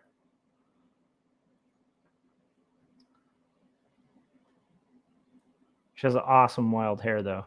Okay, and then we've got her being lit here. And now we have chaos that we have to draw. So we're going to just do our best. Here I'm going to block out the street. It's going to be much closer in.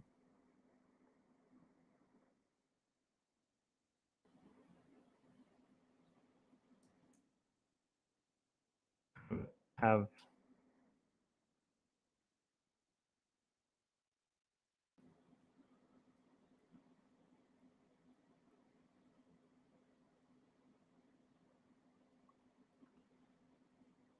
I'm going to just get the location area first, and then we'll throw in the crowd.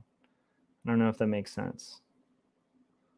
But quite often with something like this, where you're trying to do sort of a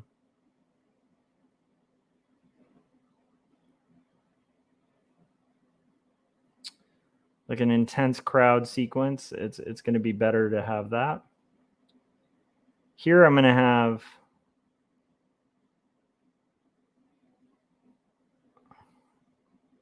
so there's the rooftops.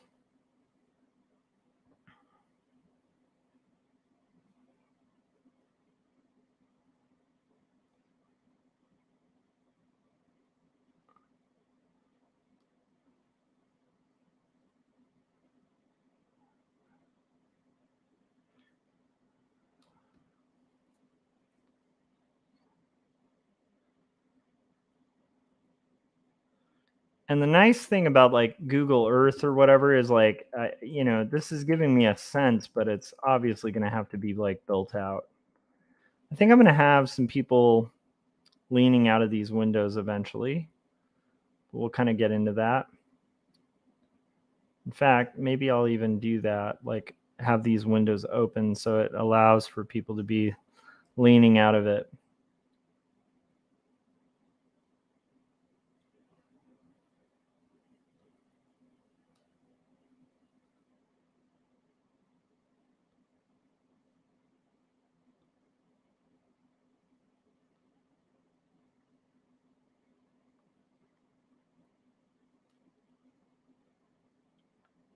And this is going to be sort of a slightly lower one. Some open windows. And coming a little closer to where she is. And then this is going to be like a cobblestone sort of streetway.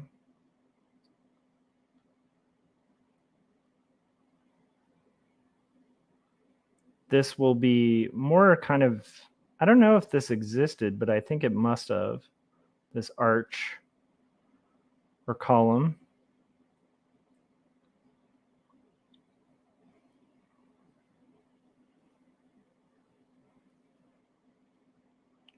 And then this is going to be slightly grass, but again, like there's going to be people just filling these streets.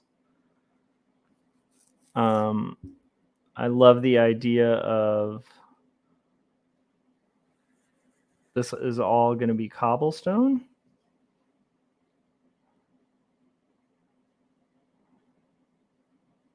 So we're going to kind of indicate cobblestone here for this area. And then this will definitely have a lot more distance, but there's going to be like an old archway here or an old doorway. It's got like a little bit of a thing here. And we can have right here, I really do want to reiterate that it's like right around the corner of the of this kind of thing called the Palazzo Pitti, which is where the marchers will be heading. So that would be good. I feel like if we're going to have them heading to the Palazzo Pitti, though, then maybe we're just going to see a little bit here of that building. And take some liberty and move things a little closer together. And then here's our Palazzo Pitti. It's going to have some windows and definitely like a lot of stonework.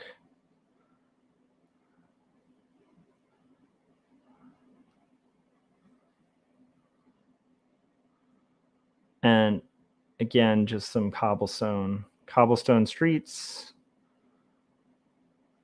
This is a rough, you guys. It's good to have a rough. Okay. Now we're going to establish some light for this sequence. The light is going to be coming from there. Kind of, it's almost like sunrise.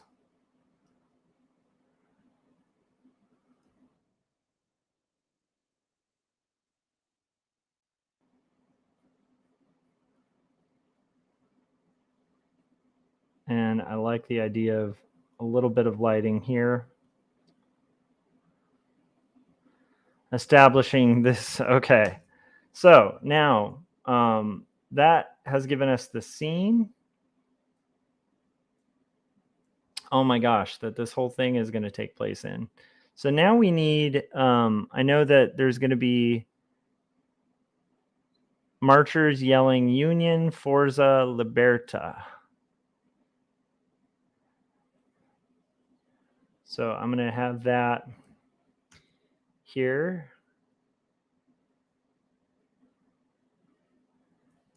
So we're going to draw some marchers. Are you guys ready? We're going to fill this street with crazy marchers.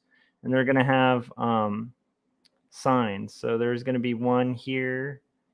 He's going to be kind of wearing that sort of, Union uniform. And he's going to be holding a sign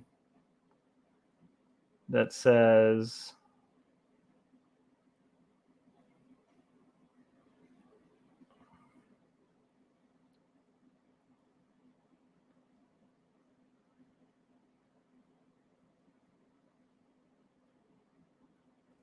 Liberta. This actually might even be the El Unificazione del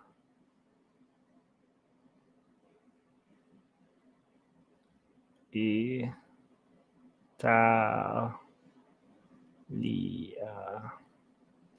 And he's going to be wearing, going to be kind of one of these guys with like the little military uniform that we're seeing there.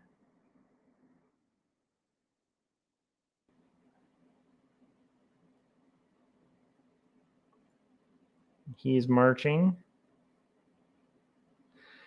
And he's going to be a lot smaller because that's a giant right there. So there's one guy. And we're just going to kind of fill our crowd scene with people that I can then kind of shrink down. So we're going to have, let's see here. We'll do like a, I know I want to have one that says Liberta. So let's figure a person here. I like the woman here who's going to be holding like the Liberta maybe. So maybe she's got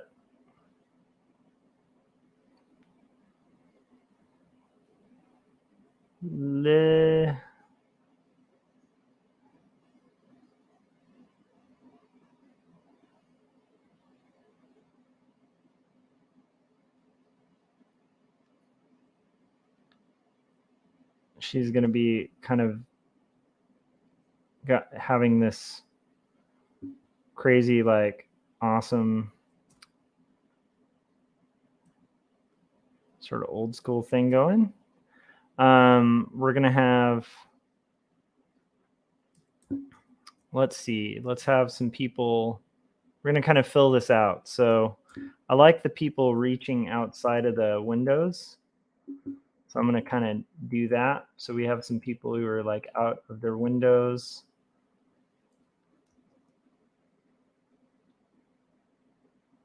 Holding up flags.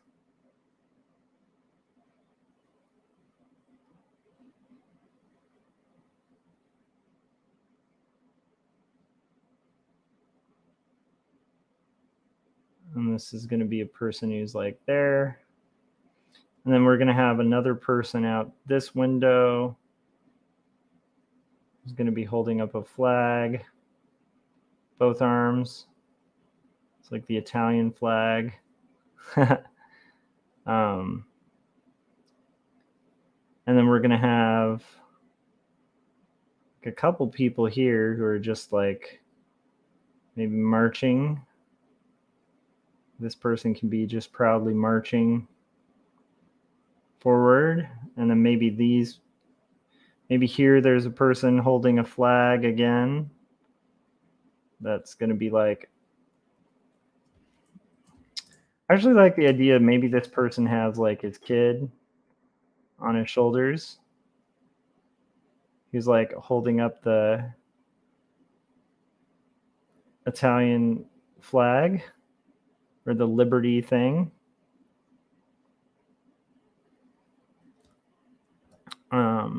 And they're kind of walking. We're gonna have more people like out here, just like excited, chanting. Maybe a woman out here. It's got Victorian dress who's just like leaning out and fist up. couple.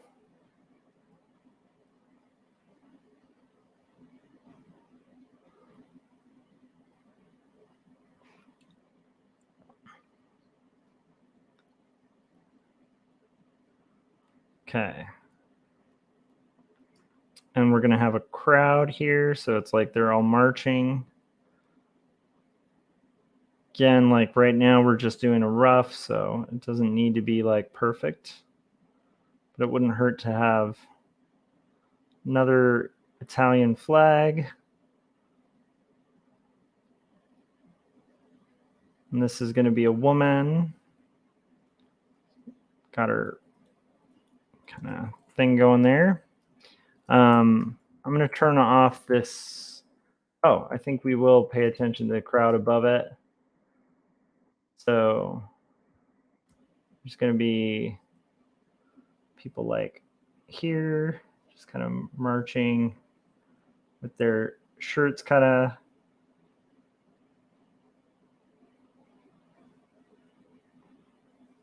off. I'm going to have just a whole prominence of people. And this is the tough thing about a crowd scene is you just kind of started off with like a bunch of characters that are walking, and some of them are just going to be like stick figures for sure initially, and then you kind of build out from there.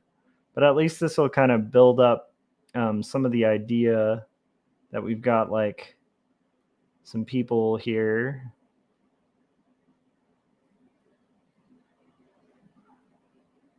And this guy's going to be like yelling, yes.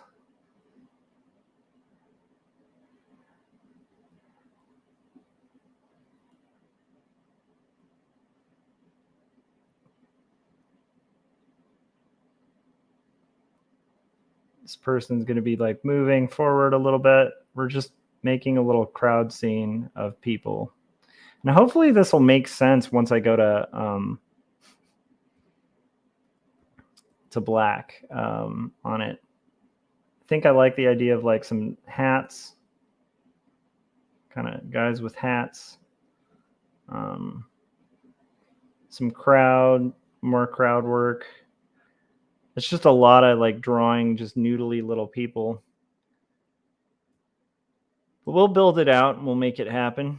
I like the idea of like maybe there's a person kind of hanging off the side here who's kind of reaching out and they're holding the flag out.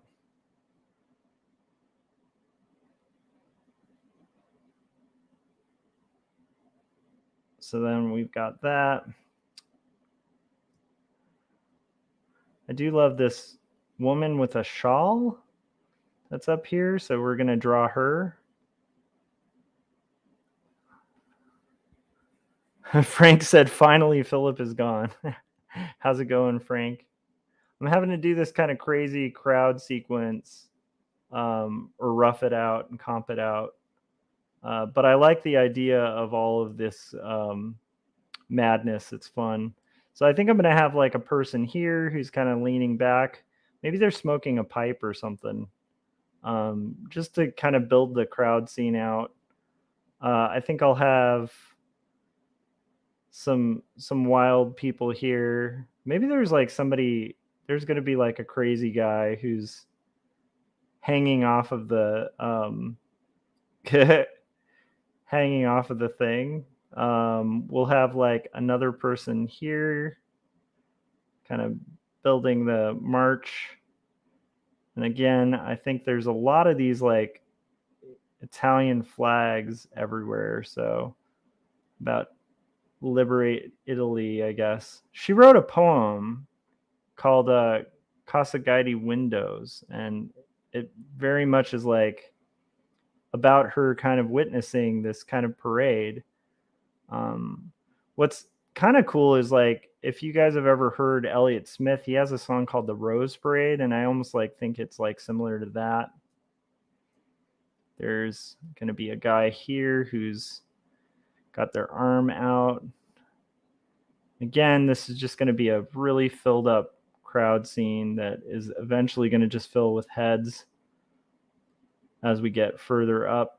But we want to have like some little details so they get an idea of like what is going to be in this panel. And by the way, this panel is going to kill me when it comes to the final, but that's okay. And I have to do, honestly, sometimes crowd scenes can be fun though, as weird as it is, because like the need for intense detail is actually like a little less, and you just have to kind of very loosely, it's almost like a Where's Waldo. Just for fun, maybe we'll have Waldo here. He's gonna have his like little thing in his striped shirt. No, I'm just kidding. But I do think we're gonna have some definite heads in this audience as it kind of gets back, so that'll be more kind of abstract as we go further back, but also still some hands up in the air. And I definitely want some more specific people. So maybe these are the people who are kind of leaning back on each other with their arms out.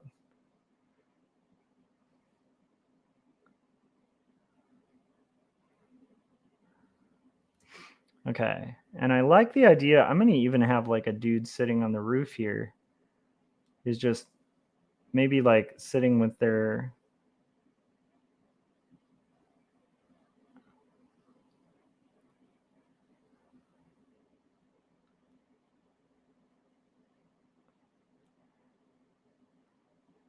kid or something who's like here. Okay, that's going to do it for this. So now I'm going to make this black. And then I'm going to do underneath it some white just to kind of fill out and make this scene a little more probable. So we have all of these characters filling this scene.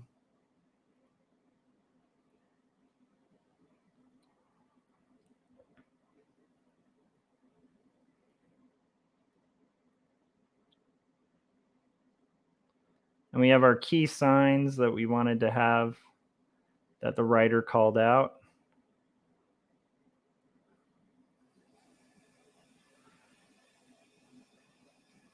And we have all of them marching down the street, kind of taking over the scene. It's actually kind of a fun panel. Okay, so then there's one other thing that I'm going to do for this crowd scene. And that's going to be, I'm going to have them kind of saying, Union. Oh my gosh. Union.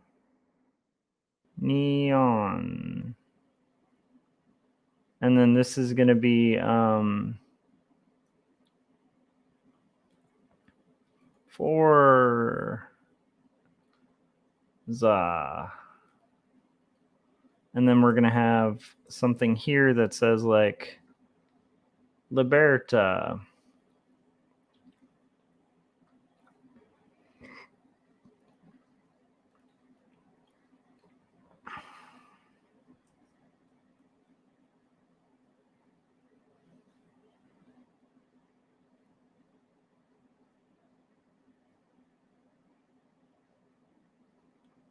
And then this is going to be them saying Forza, but we'll have like a couple people saying that.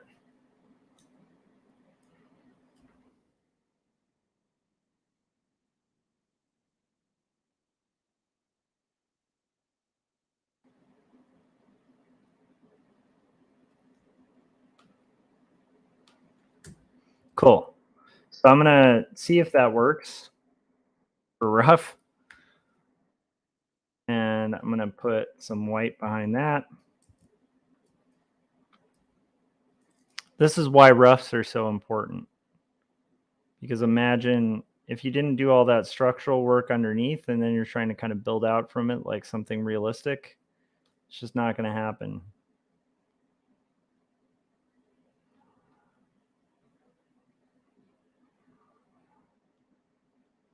All right. I love it. I think that's great. Whew. Chaos, you guys. Chaos. Okay. I have finished one of the crowd scenes that's required here, and now we need to find that last scene. So I can actually turn off this because we don't need it.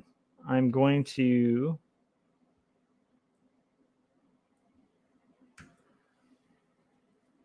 Oh, Frank said, is this during Les Miserables times? No, this is... I think this is after Les Miserables because it's the 1800s. I think... I feel like the French Revolution was much earlier than that.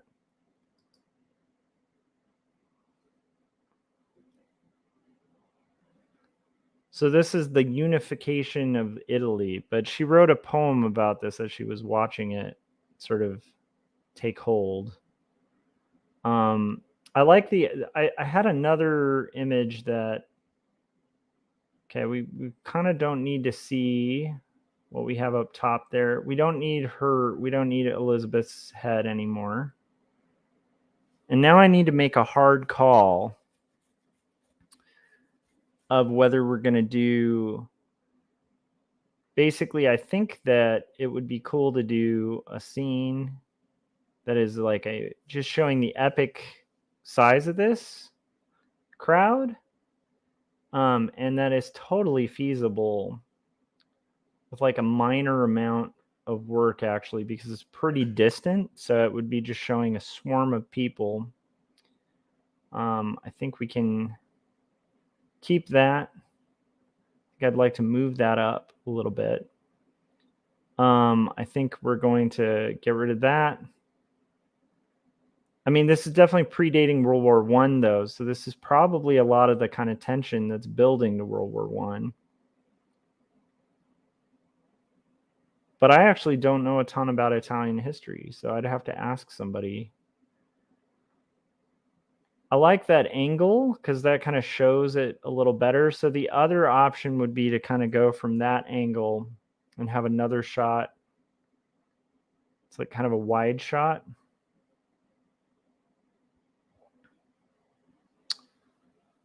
But I kind of don't think that's good. There was one that I thought would be so good.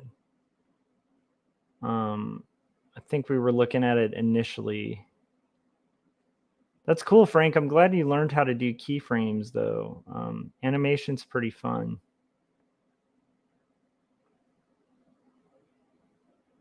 From the little I know about it, it's pretty awesome. Okay, these are all the house stuff, so I'm guessing it's up here. There was one. There it is. That's the shot. Like, I kind of think that would be the shot. So I'm kind of curious what you guys think, but I think that would be really cool. As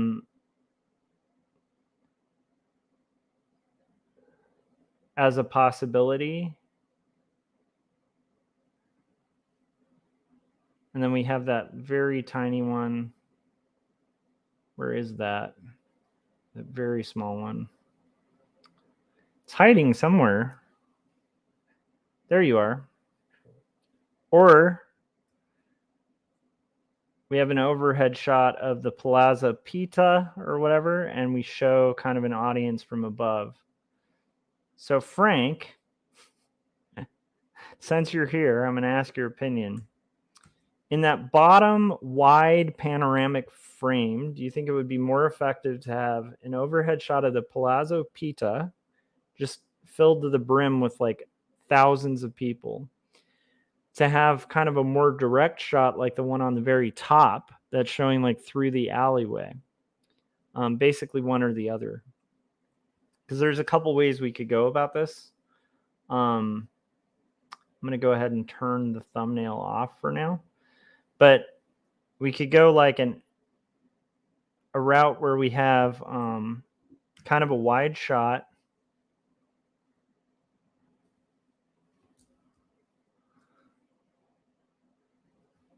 Come on. Why is this not? Oh, it's because I'm drawing in white. We could have like a wide shot where, you know, you have the thing here, and then it goes like this to like really wide, and then you just have heads of people or whatever. Just crowds of people as they come forward. Or you can have, that would be like the kind of down the alleyway sort of look. Or we do like an overhead shot. Oh, an overhead shot that's going to show the Palazzo Pita or whatever. And that would be like this structure that you're seeing here, right?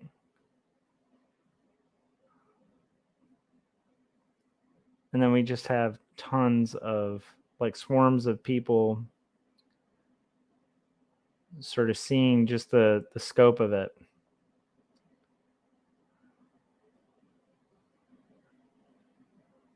So that's the two options. What do you think? While you're thinking, I'm going to go ahead and put on the trailer for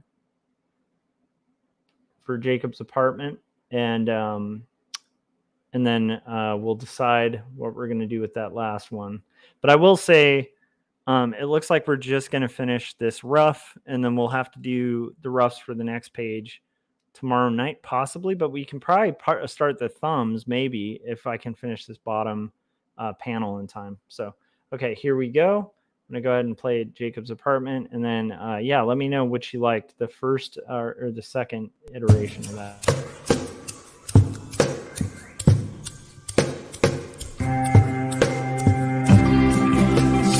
Clearly it seems that only in dreams can we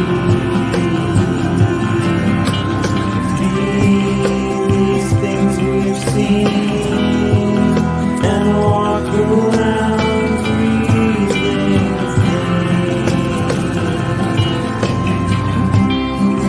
I don't know the part to play in this heart of mine. There's dissonant things, they split at the seams.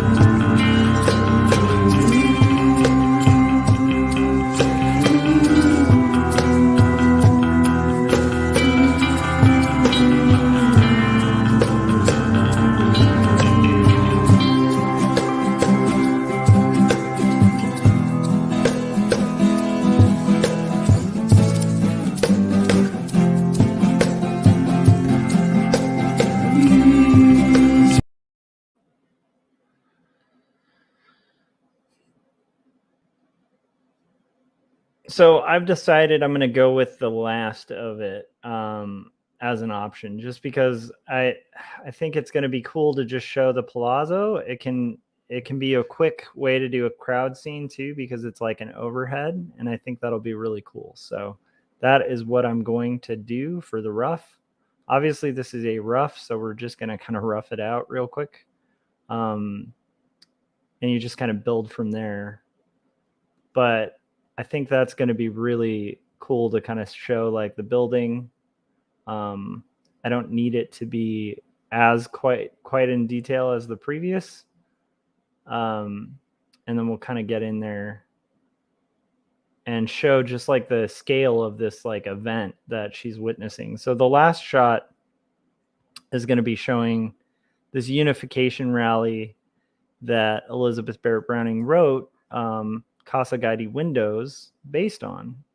So that'll be cool, I think. And also, I think that like when you're doing comics, you can't fear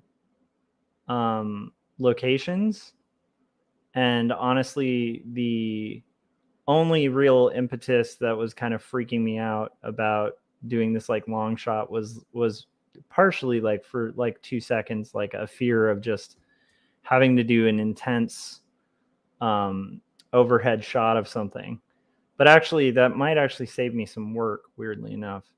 So we're going to have our kind of buildings here. We're going to exaggerate. Like, people will probably be a little bit larger than they actually would, because right now it's going to be a swarm of people. But this is going to be fun because it's going to show a little bit of the environment. And Elizabeth, I think, is like right here. That's where I think they are. They're like right in that corner, right around the corner of this corner. But we're going to have just some buildings. We're going to sketch out boldly, you guys. That's what we're doing here. We're being bold. I had a really good life painting teacher, and I think I've talked about him on here. But he used to like walk around if you were being too fragile with work, and he'd just be like, "What are you doing? Be bold." And I always think of that when I'm being too tight with a drawing, or, you know, too reserved with like a decision on a comic. I have to remember, be bold. So this one's for you, Yuji. So we're going to have some buildings. And again, this is just like stick figure level almost at this point. But we're going to we'll build from there. And I think as we do some more details, we'll sort of be able to know a little bit more. But at least here we're having like a rough idea of something, right? So here's going to be some trees. I'm going to definitely do this like square here that appears to be like a kind of important thing. And we're just going to go all out. And when we get to the final on this, I can just get mad at my previous self for giving myself so much work, but whatever. It's actually not that bad. Okay. And I think here is going to be just more of those buildings.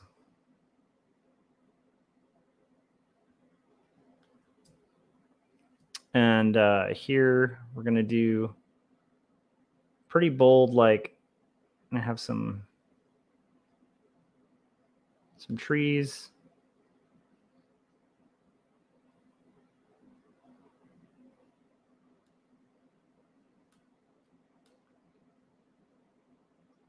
And a little courtyard here.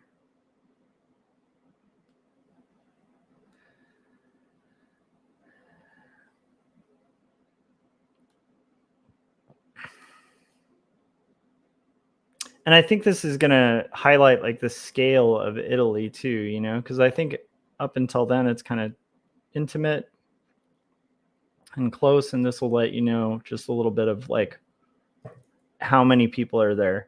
So now we're just going to do like a million little heads. We're just going to fill it with people. Like, this is going to be a ton of human beings, just a swarm of masses with like signs and banners. And they're going to be kind of almost like ants at this point, just crowding around the city. But I want them to have like a clear path. So we're going to kind of think about like the technicality of like of these people.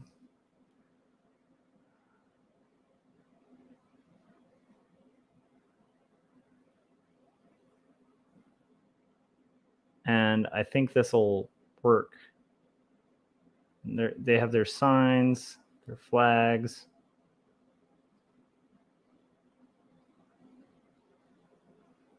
There's just going to be people all around marching throughout the city. thousands of people.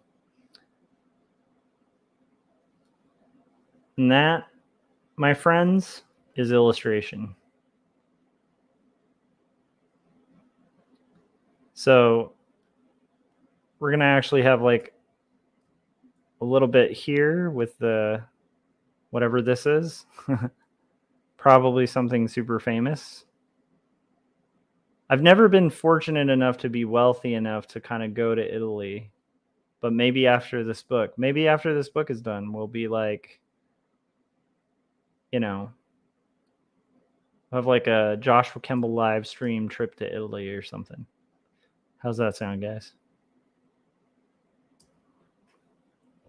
Similarly here, this is gonna have a lot of shrubbery. Some Monty Python in there. And we're gonna have just piles of buildings.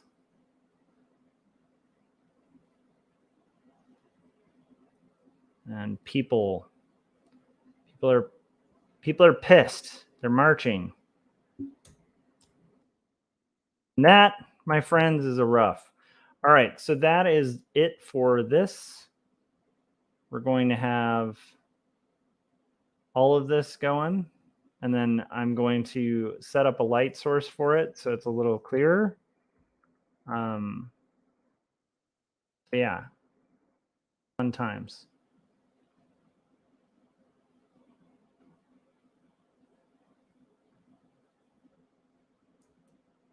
Thought I was going to set up a light source so it was a little clearer. I want to do that on a different level so we can. Okay, let's do that again. Light source. Have light coming from that side. That actually makes sense. So we'll establish some light.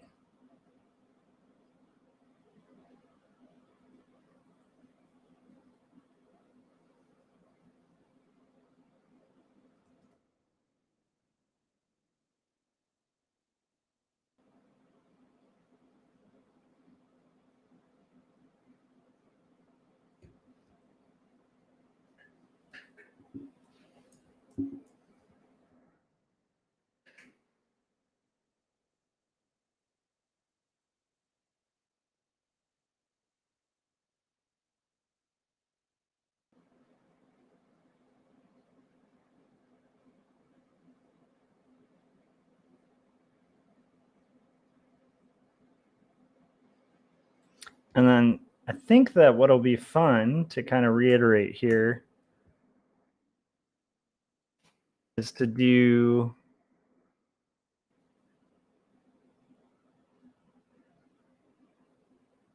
here. It's going to say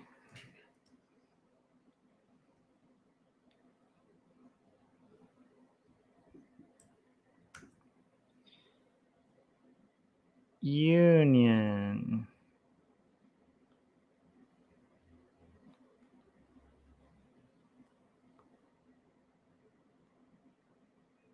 Forza.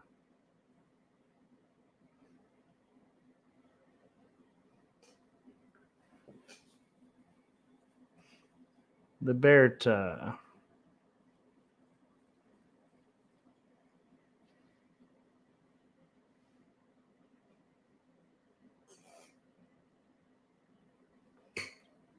Union. We're just kind of reiterating that there's like these chants. Forza.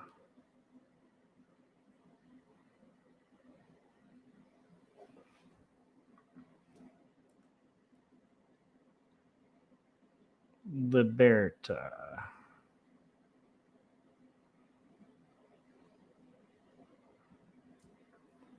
And then here it's going to have almost like coming down again, just a Union. Forza.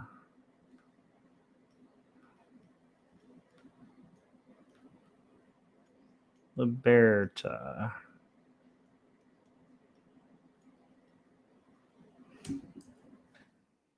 kind of like a little more stylized here, but I think it can work.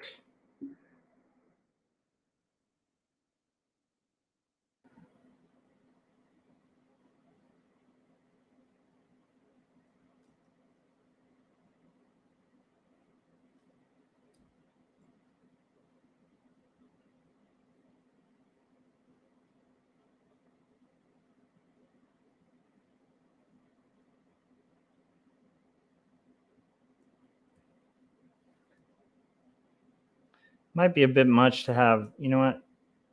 I think we're going to have one tail on these.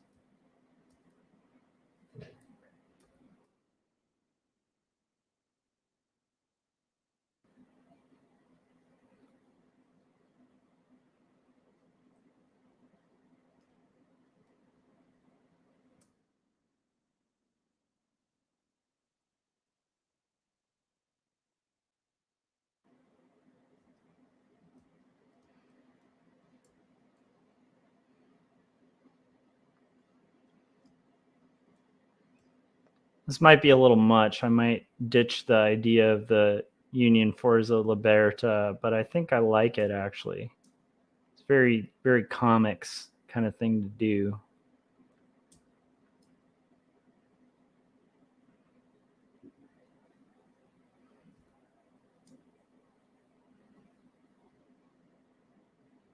Okay.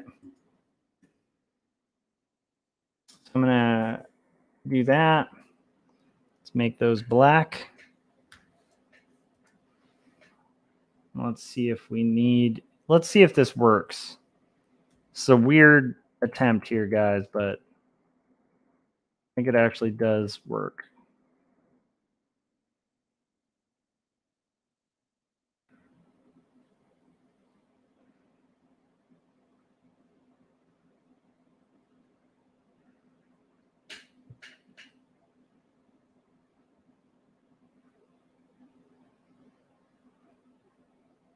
Huh? What do you guys think? Woohoo! I think that actually works. Okay, I think we have finished this rough. I think that I'm going to print it. And then we're going to move on to as much of the thumbnails as possible. But what I'm going to do is also pour myself a glass of whiskey because it's the end of the night. So I'm going to have a glass of whiskey and then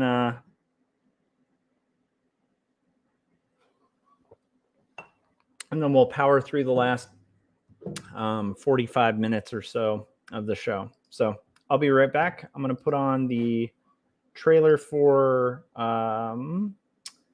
Two Stories, the Christmas trailer.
Sorry, still prepping the glass. So I'm going to go ahead and put on the thing. So I'll be right back.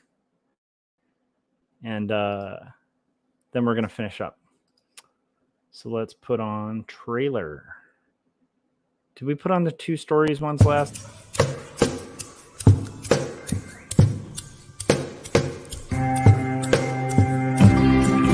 Speak clearly, it seems that only in dreams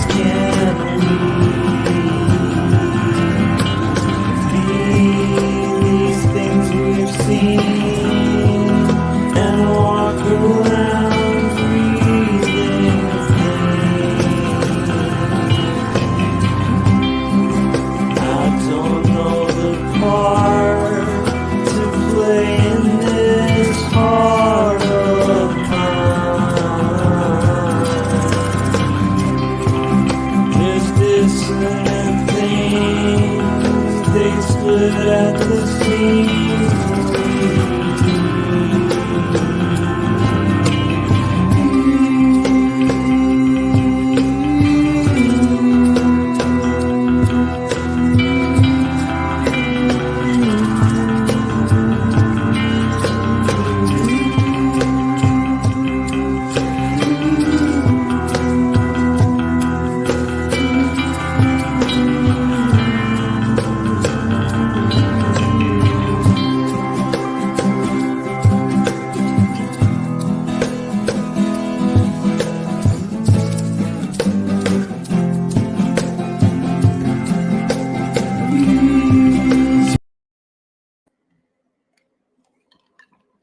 Lafroig whiskey. I don't know if that's pronounced correct, but it's pretty good. I poured myself a very short glass of that. And then I've made a copy of the even rough page, which means evens are always going to be on the left. So I make sure I'm copying the guide where I have my bleed on the left side. That's going to help me immensely on the final. What I need to do, because we have a hard out at 2 o'clock, so till then we're going to get as far as we can to kind of work out this next page. I'm also going to go ahead and make a copy of every single reference here, because these might be helpful for the future. So that's what I'm going to do. And then they're just going to be dragged over to here. So now we have all our ref files. I can kind of turn on the visibility of all of them. Actually, I should do that. Go ahead and select them all, and then we'll do visibility of everything. Actually, we don't want the visibility of everything. Okay. So we're going to start with our list. We are powering through, you guys. This is no more, oh, I finished a rough, I'm going to sleep kind of moments. This is like every live stream, I will try to work till 2 o'clock Pacific or whatever time, because that's what I have to do. Okay, so let's look at this section of script that we're going to block out here. Oh, and then there was one other thing I want to copy from there so I don't have to redraw it. And that might be better done from a different panel that's even. So I'm guessing this is going to have like more of a traditional panels. So I'm going to go ahead and pull the panels from page 22.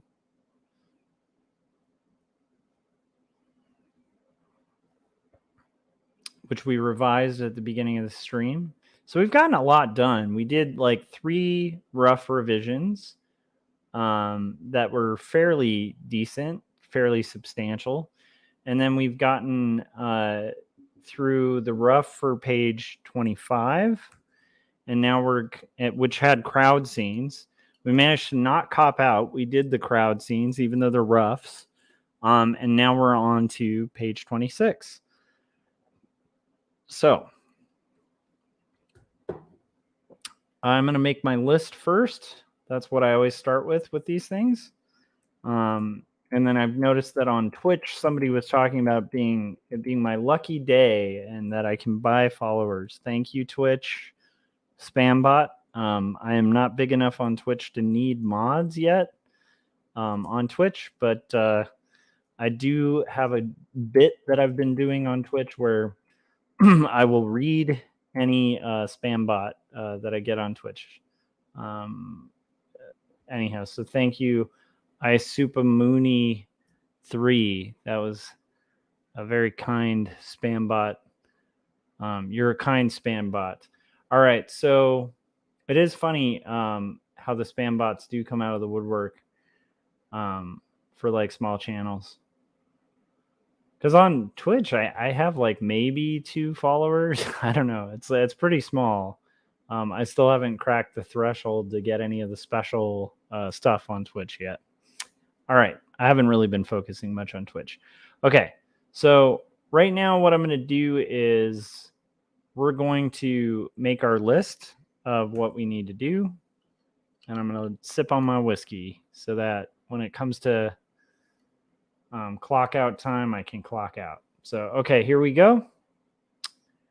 We've got half-dressed Robert comes up behind Elizabeth and kisses her cheek. So we're going to do this. One is going to be Robert half-dressed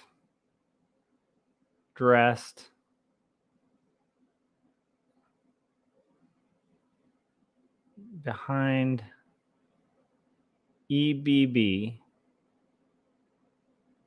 2 kisses cheek.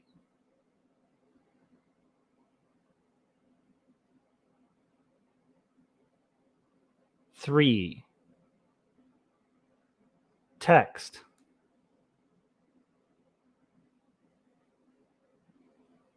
4 Robert EBB in arms with crowd. This might be from outside window.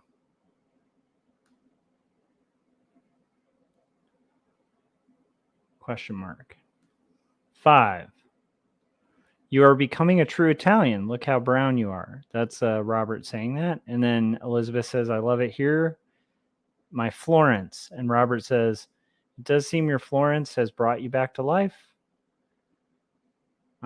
So then we're going to have dialogue here.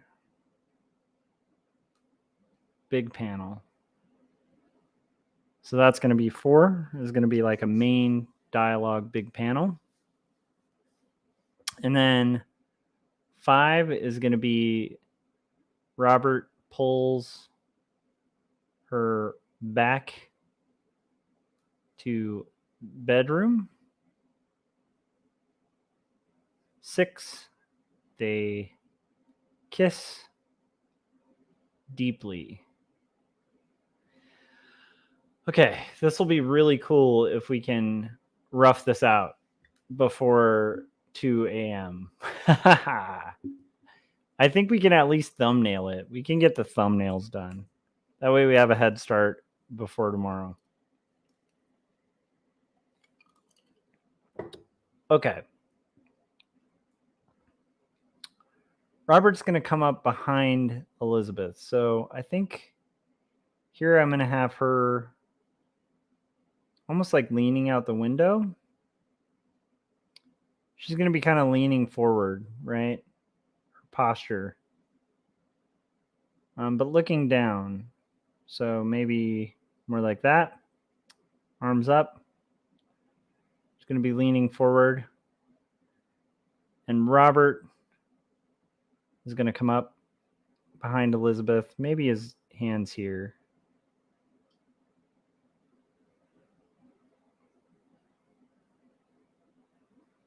And this is going to be the windowsill that she's going to be like leaning on it. I actually think that works. So 2 is going to be and kisses her cheek.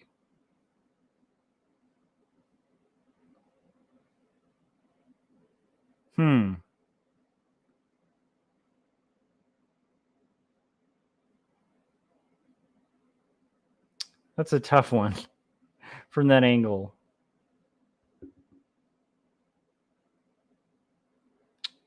Okay, this should be from probably forward.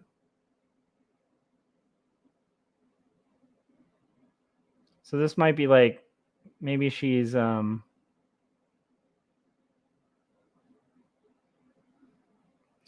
he might be. Kisses are always weird to draw.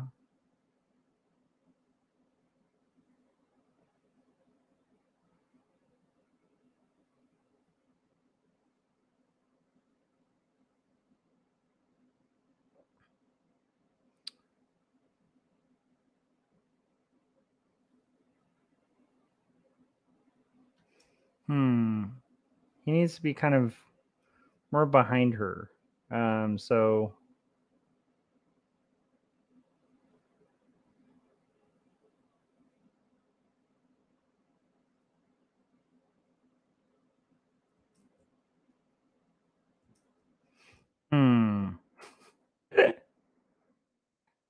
it's a tough one.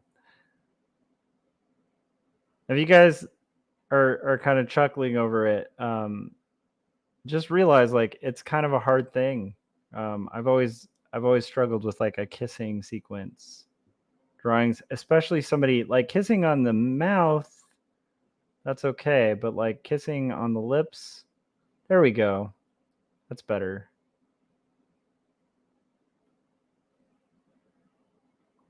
There we go.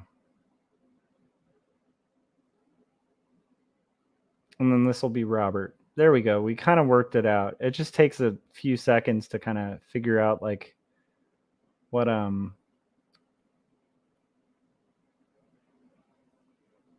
that's going to look like, especially with a dude like Robert who's got like this kind of weird, funny beard thing. And I think he's going to have... Okay. So there we go. And then it's going to be...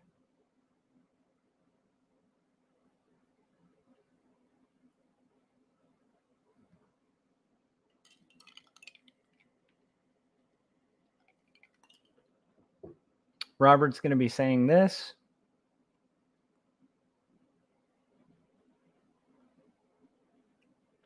I like this almost being like the windowsill, maybe.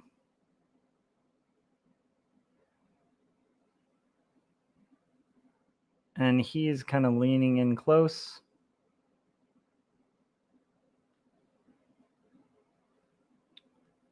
Let's see here.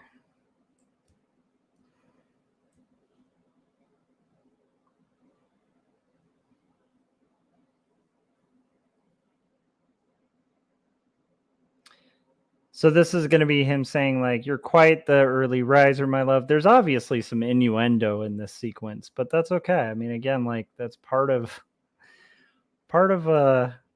being married, right? So this is going to be him saying, "You're quite the early riser, my love."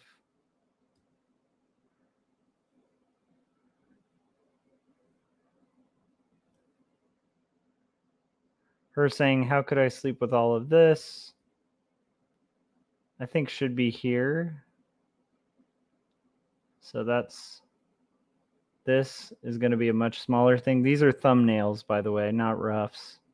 We're just kind of working out the sequence.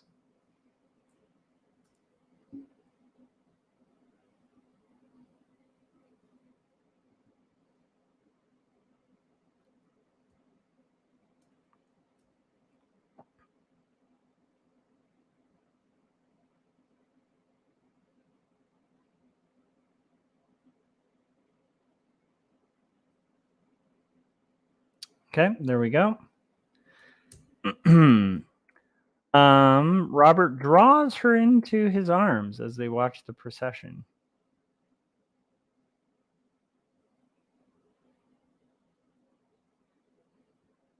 This is a pretty easy, I think, gesture because he's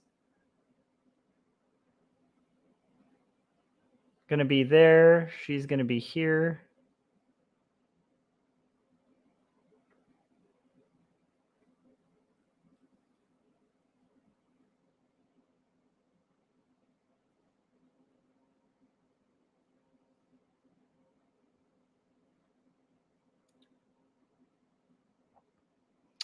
Draws her into his arms.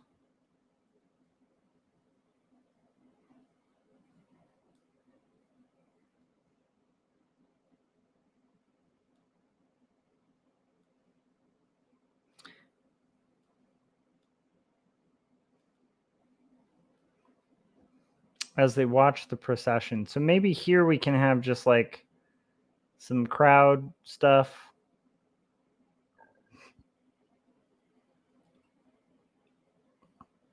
And this is going to have some dialogue. So it's him saying this Italian, her looking brown.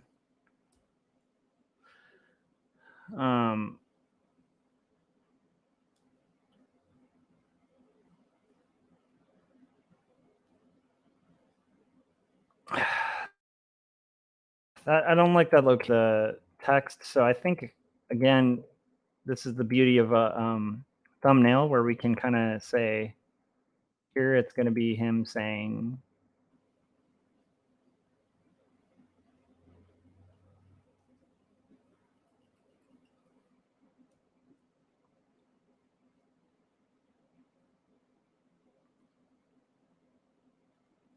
and there it's going to be her saying, I love it here in Florence.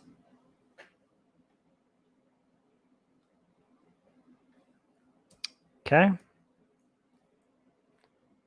It's the beauty of roughs, guys, and thumbnails. Work this stuff out loosely, and then you're good to go. So then we're going to have, how much time do we have? We got, oh my gosh, we might start our roughs pretty soon.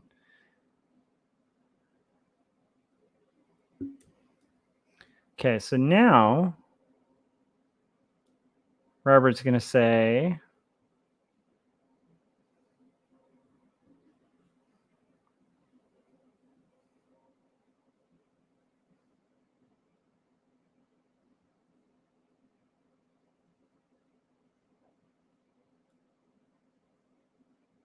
this is going to be him kind of pulling her back in the room because he's an eagerly married man.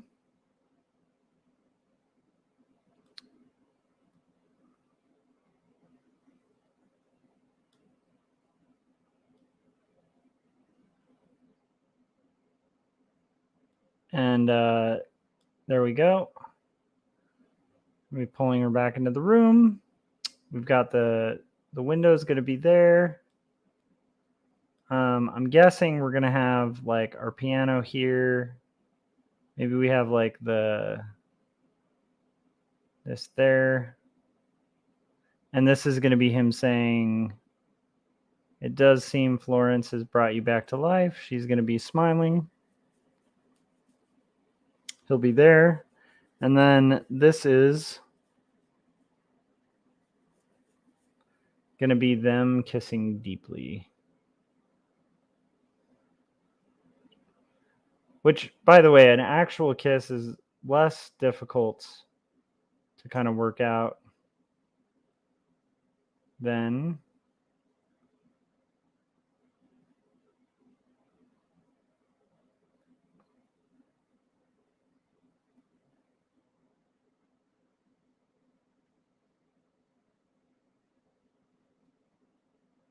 a non-kiss. So there we go. We've got it. We've got our thumbnail. This is like a very cool scene because it doesn't have a ton of background. We have like one sequence that might be indicating an audience or a crowd scene, but this comparatively should be a pretty quick page to rough out. So now we're going to do our panel borders.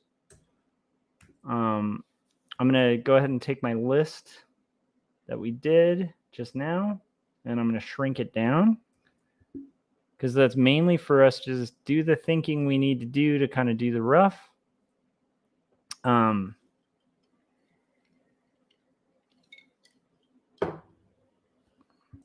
this is going to be a 6-panel grid, so we don't need a ton of stuff.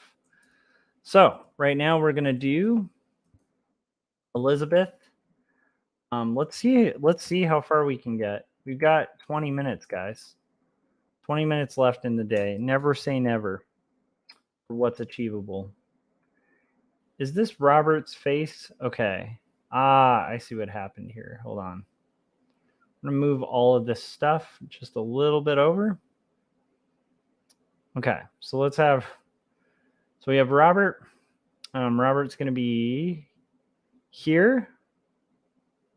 He's going to be half dressed though. We don't need the maid.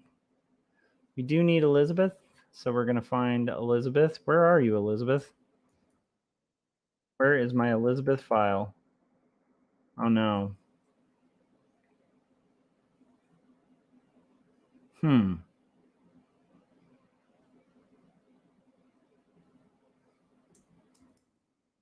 Oh, there it is. Aha. Okay. So Elizabeth is going to be here. We need her nightgown, which is going to be here. And I need her robe. Where was her robe?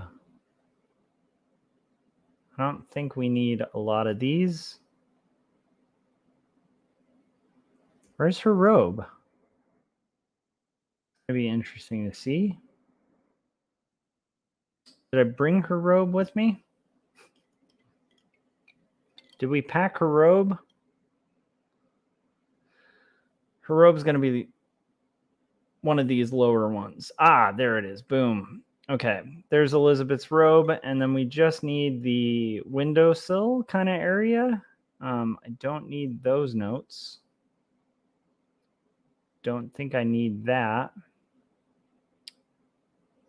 Don't need that. Don't need that. That might be useful. Might be useful. Might be useful.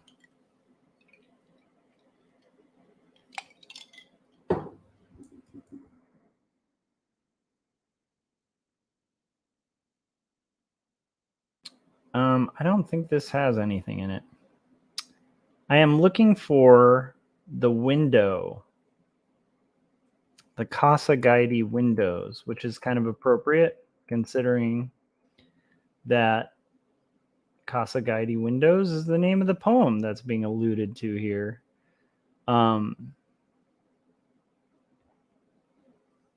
Keep in mind, you guys, the Brownings are the people who wrote the How Do I Love Thee, Let Me Count the Ways poem, right? So there's going to be some romance between the two.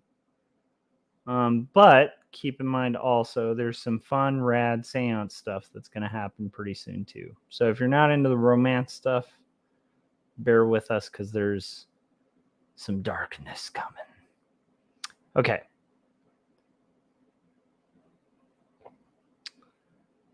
But I think it's sweet.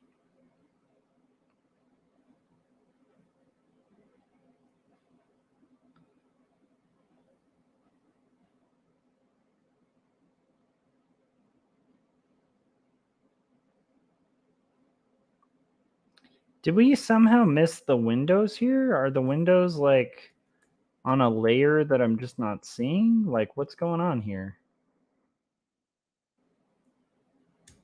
Did the windows accidentally get cut off? We delete the windows. I just need that one scene with the windows. We might have to just pull it out from a previous one. Okay, let's just see.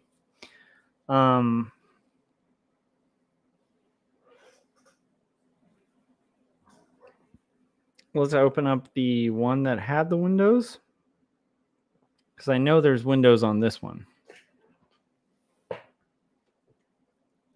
15 minutes left, guys, on the stream. But it's amazing what you can accomplish with, like, you know, so we didn't quite get all the roughs done, but we got a lot further than I think I would have gotten had I just kind of called it when I finished the rough. And the nice thing is we're nice and like loosened up and ready to rock and draw. So, okay, there is all we need.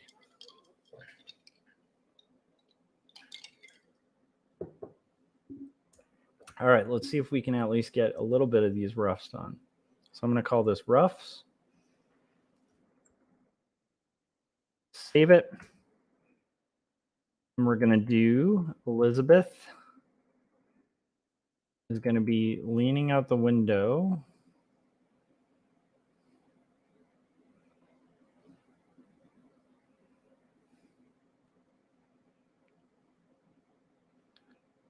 And going to have her hair kind of thing that's unique about Elizabeth Barrett Browning. She had this very curly hair, insanely curly hair.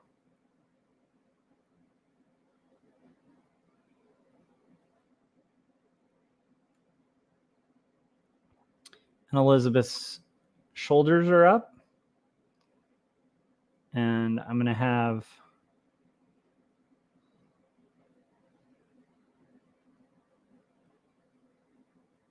got her nightgown on.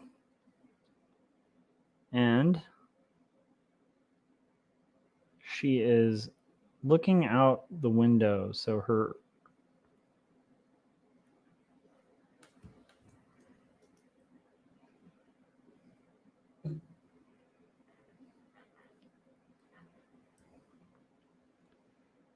shoulder is back.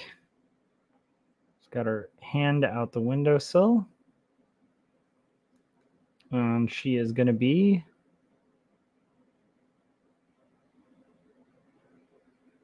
leaning over the windowsill.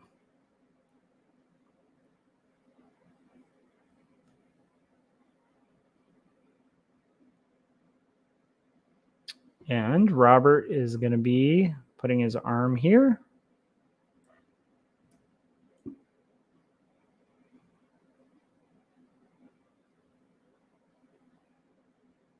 And he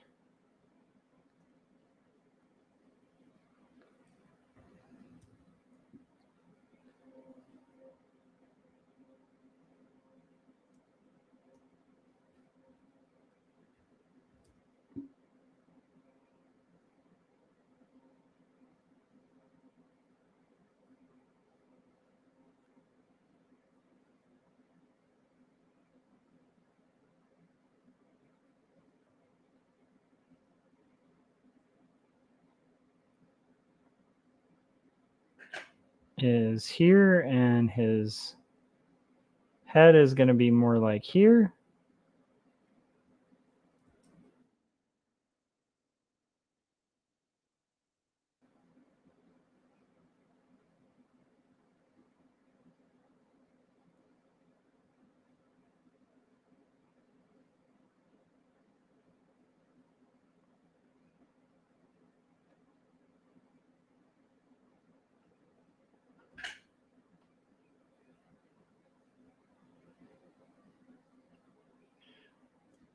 Robert definitely doesn't have that much hair.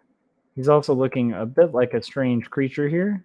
So we're going to obviously I'm going to clean that up a little bit.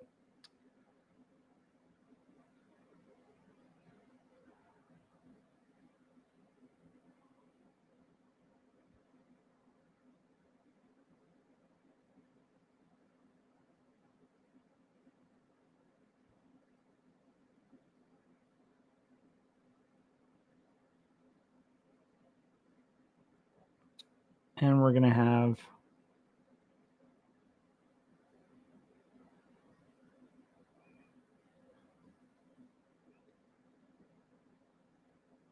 his hair is going to be here.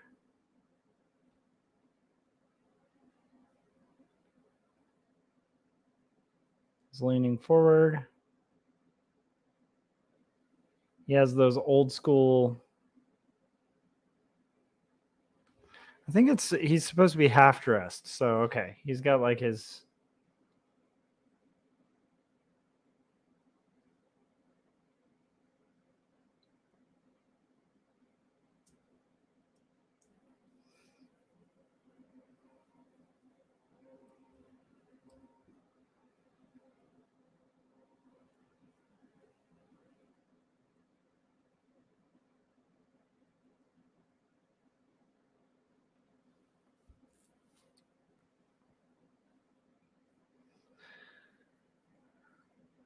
All right, and then we have our open windowsill thing here.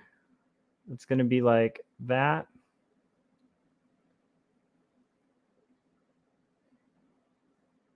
We have our curtains that are going to be blowing in the wind, so it's very kind of corny romance novel. And have the light kind of hitting her hair a little bit.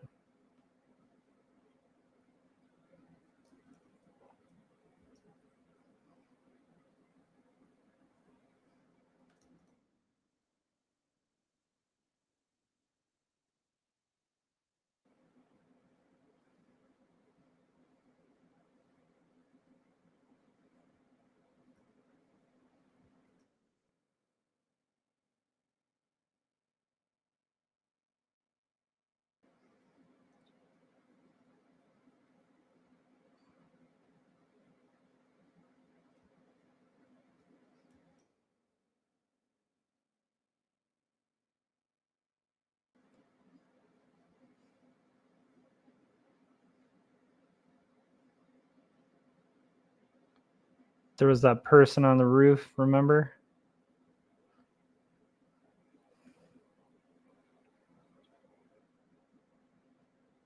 And we're going to have some windowsills.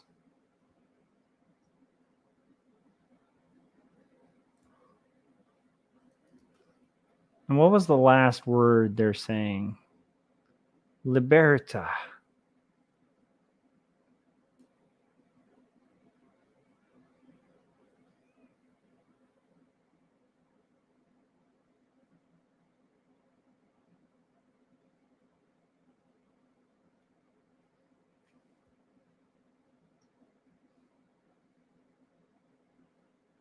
Cool.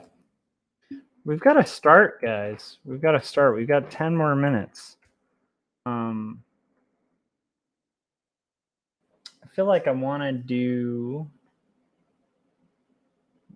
Okay, I want to move Robert's face down.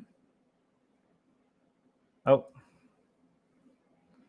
I want to move Elizabeth's nightgown down.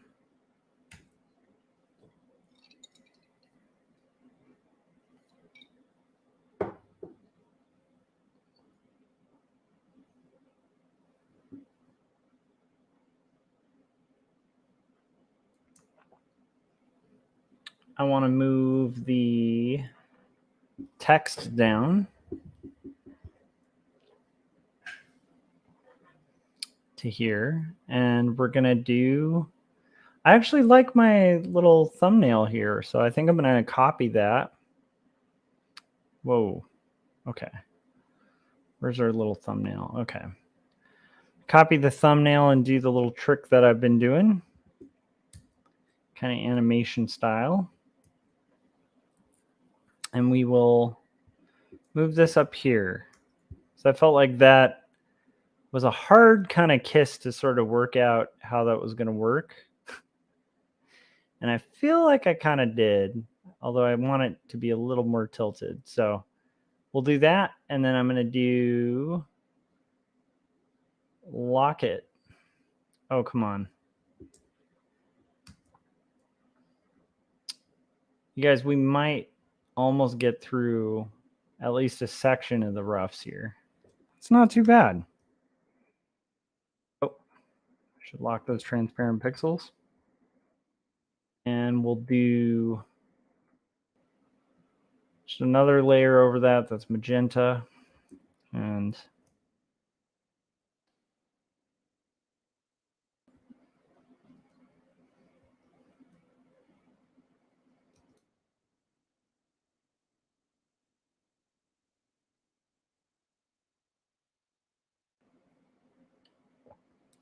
here I'm looking at Elizabeth, but I'm also using my rough as like a structured way to kind of handle it. And she's in a really good mood here too. Like you have to realize like she's just had like this crazy sea voyage. So this is probably the first she's like felt a bit like herself.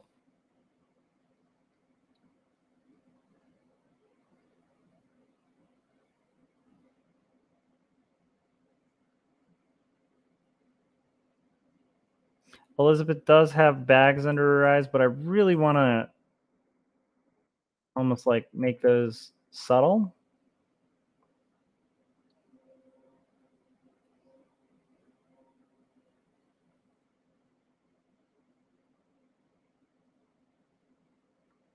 And then we're going to have her locks of hair.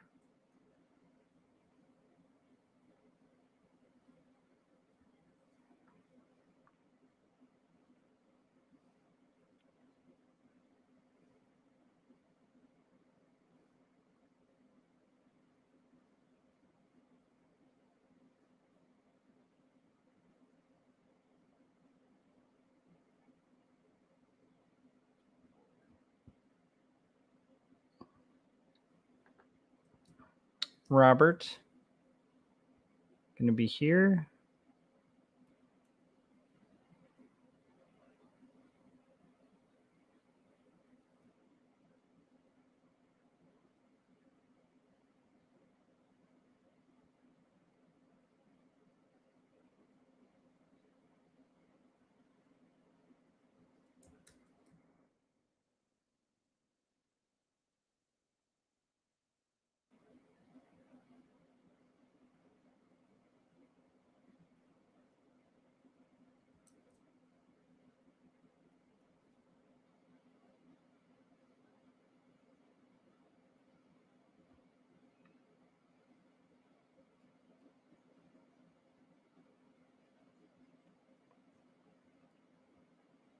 He has kind of those Wolverine chops going on. He also is going to have his hair a little more like that. But I like the gesture of the ruff. Like the structure of that ruff was working for me to kind of build this from. So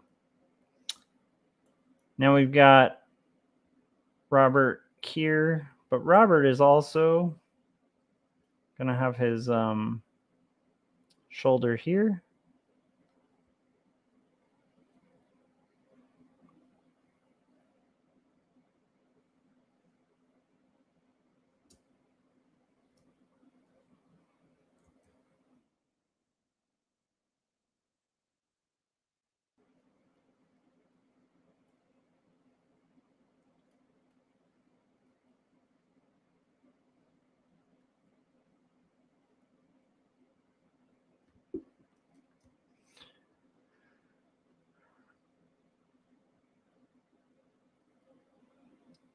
Okay, there we go.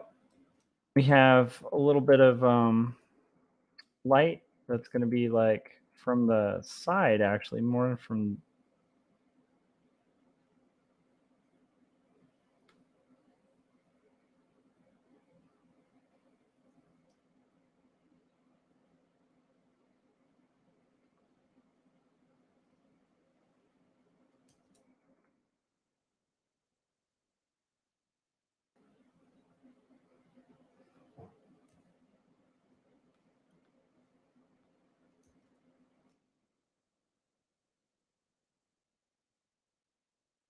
that. We can lock, and then we can make black. And you guys, that's as far as we can get. I will say, finding that a little strange. So I think that we should crop it just a little bit. I don't mind like the kind of innuendo in the pose, but I feel like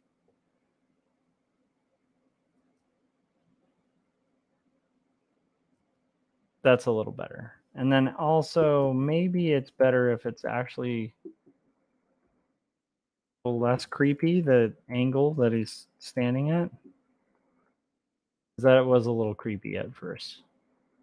Yeah.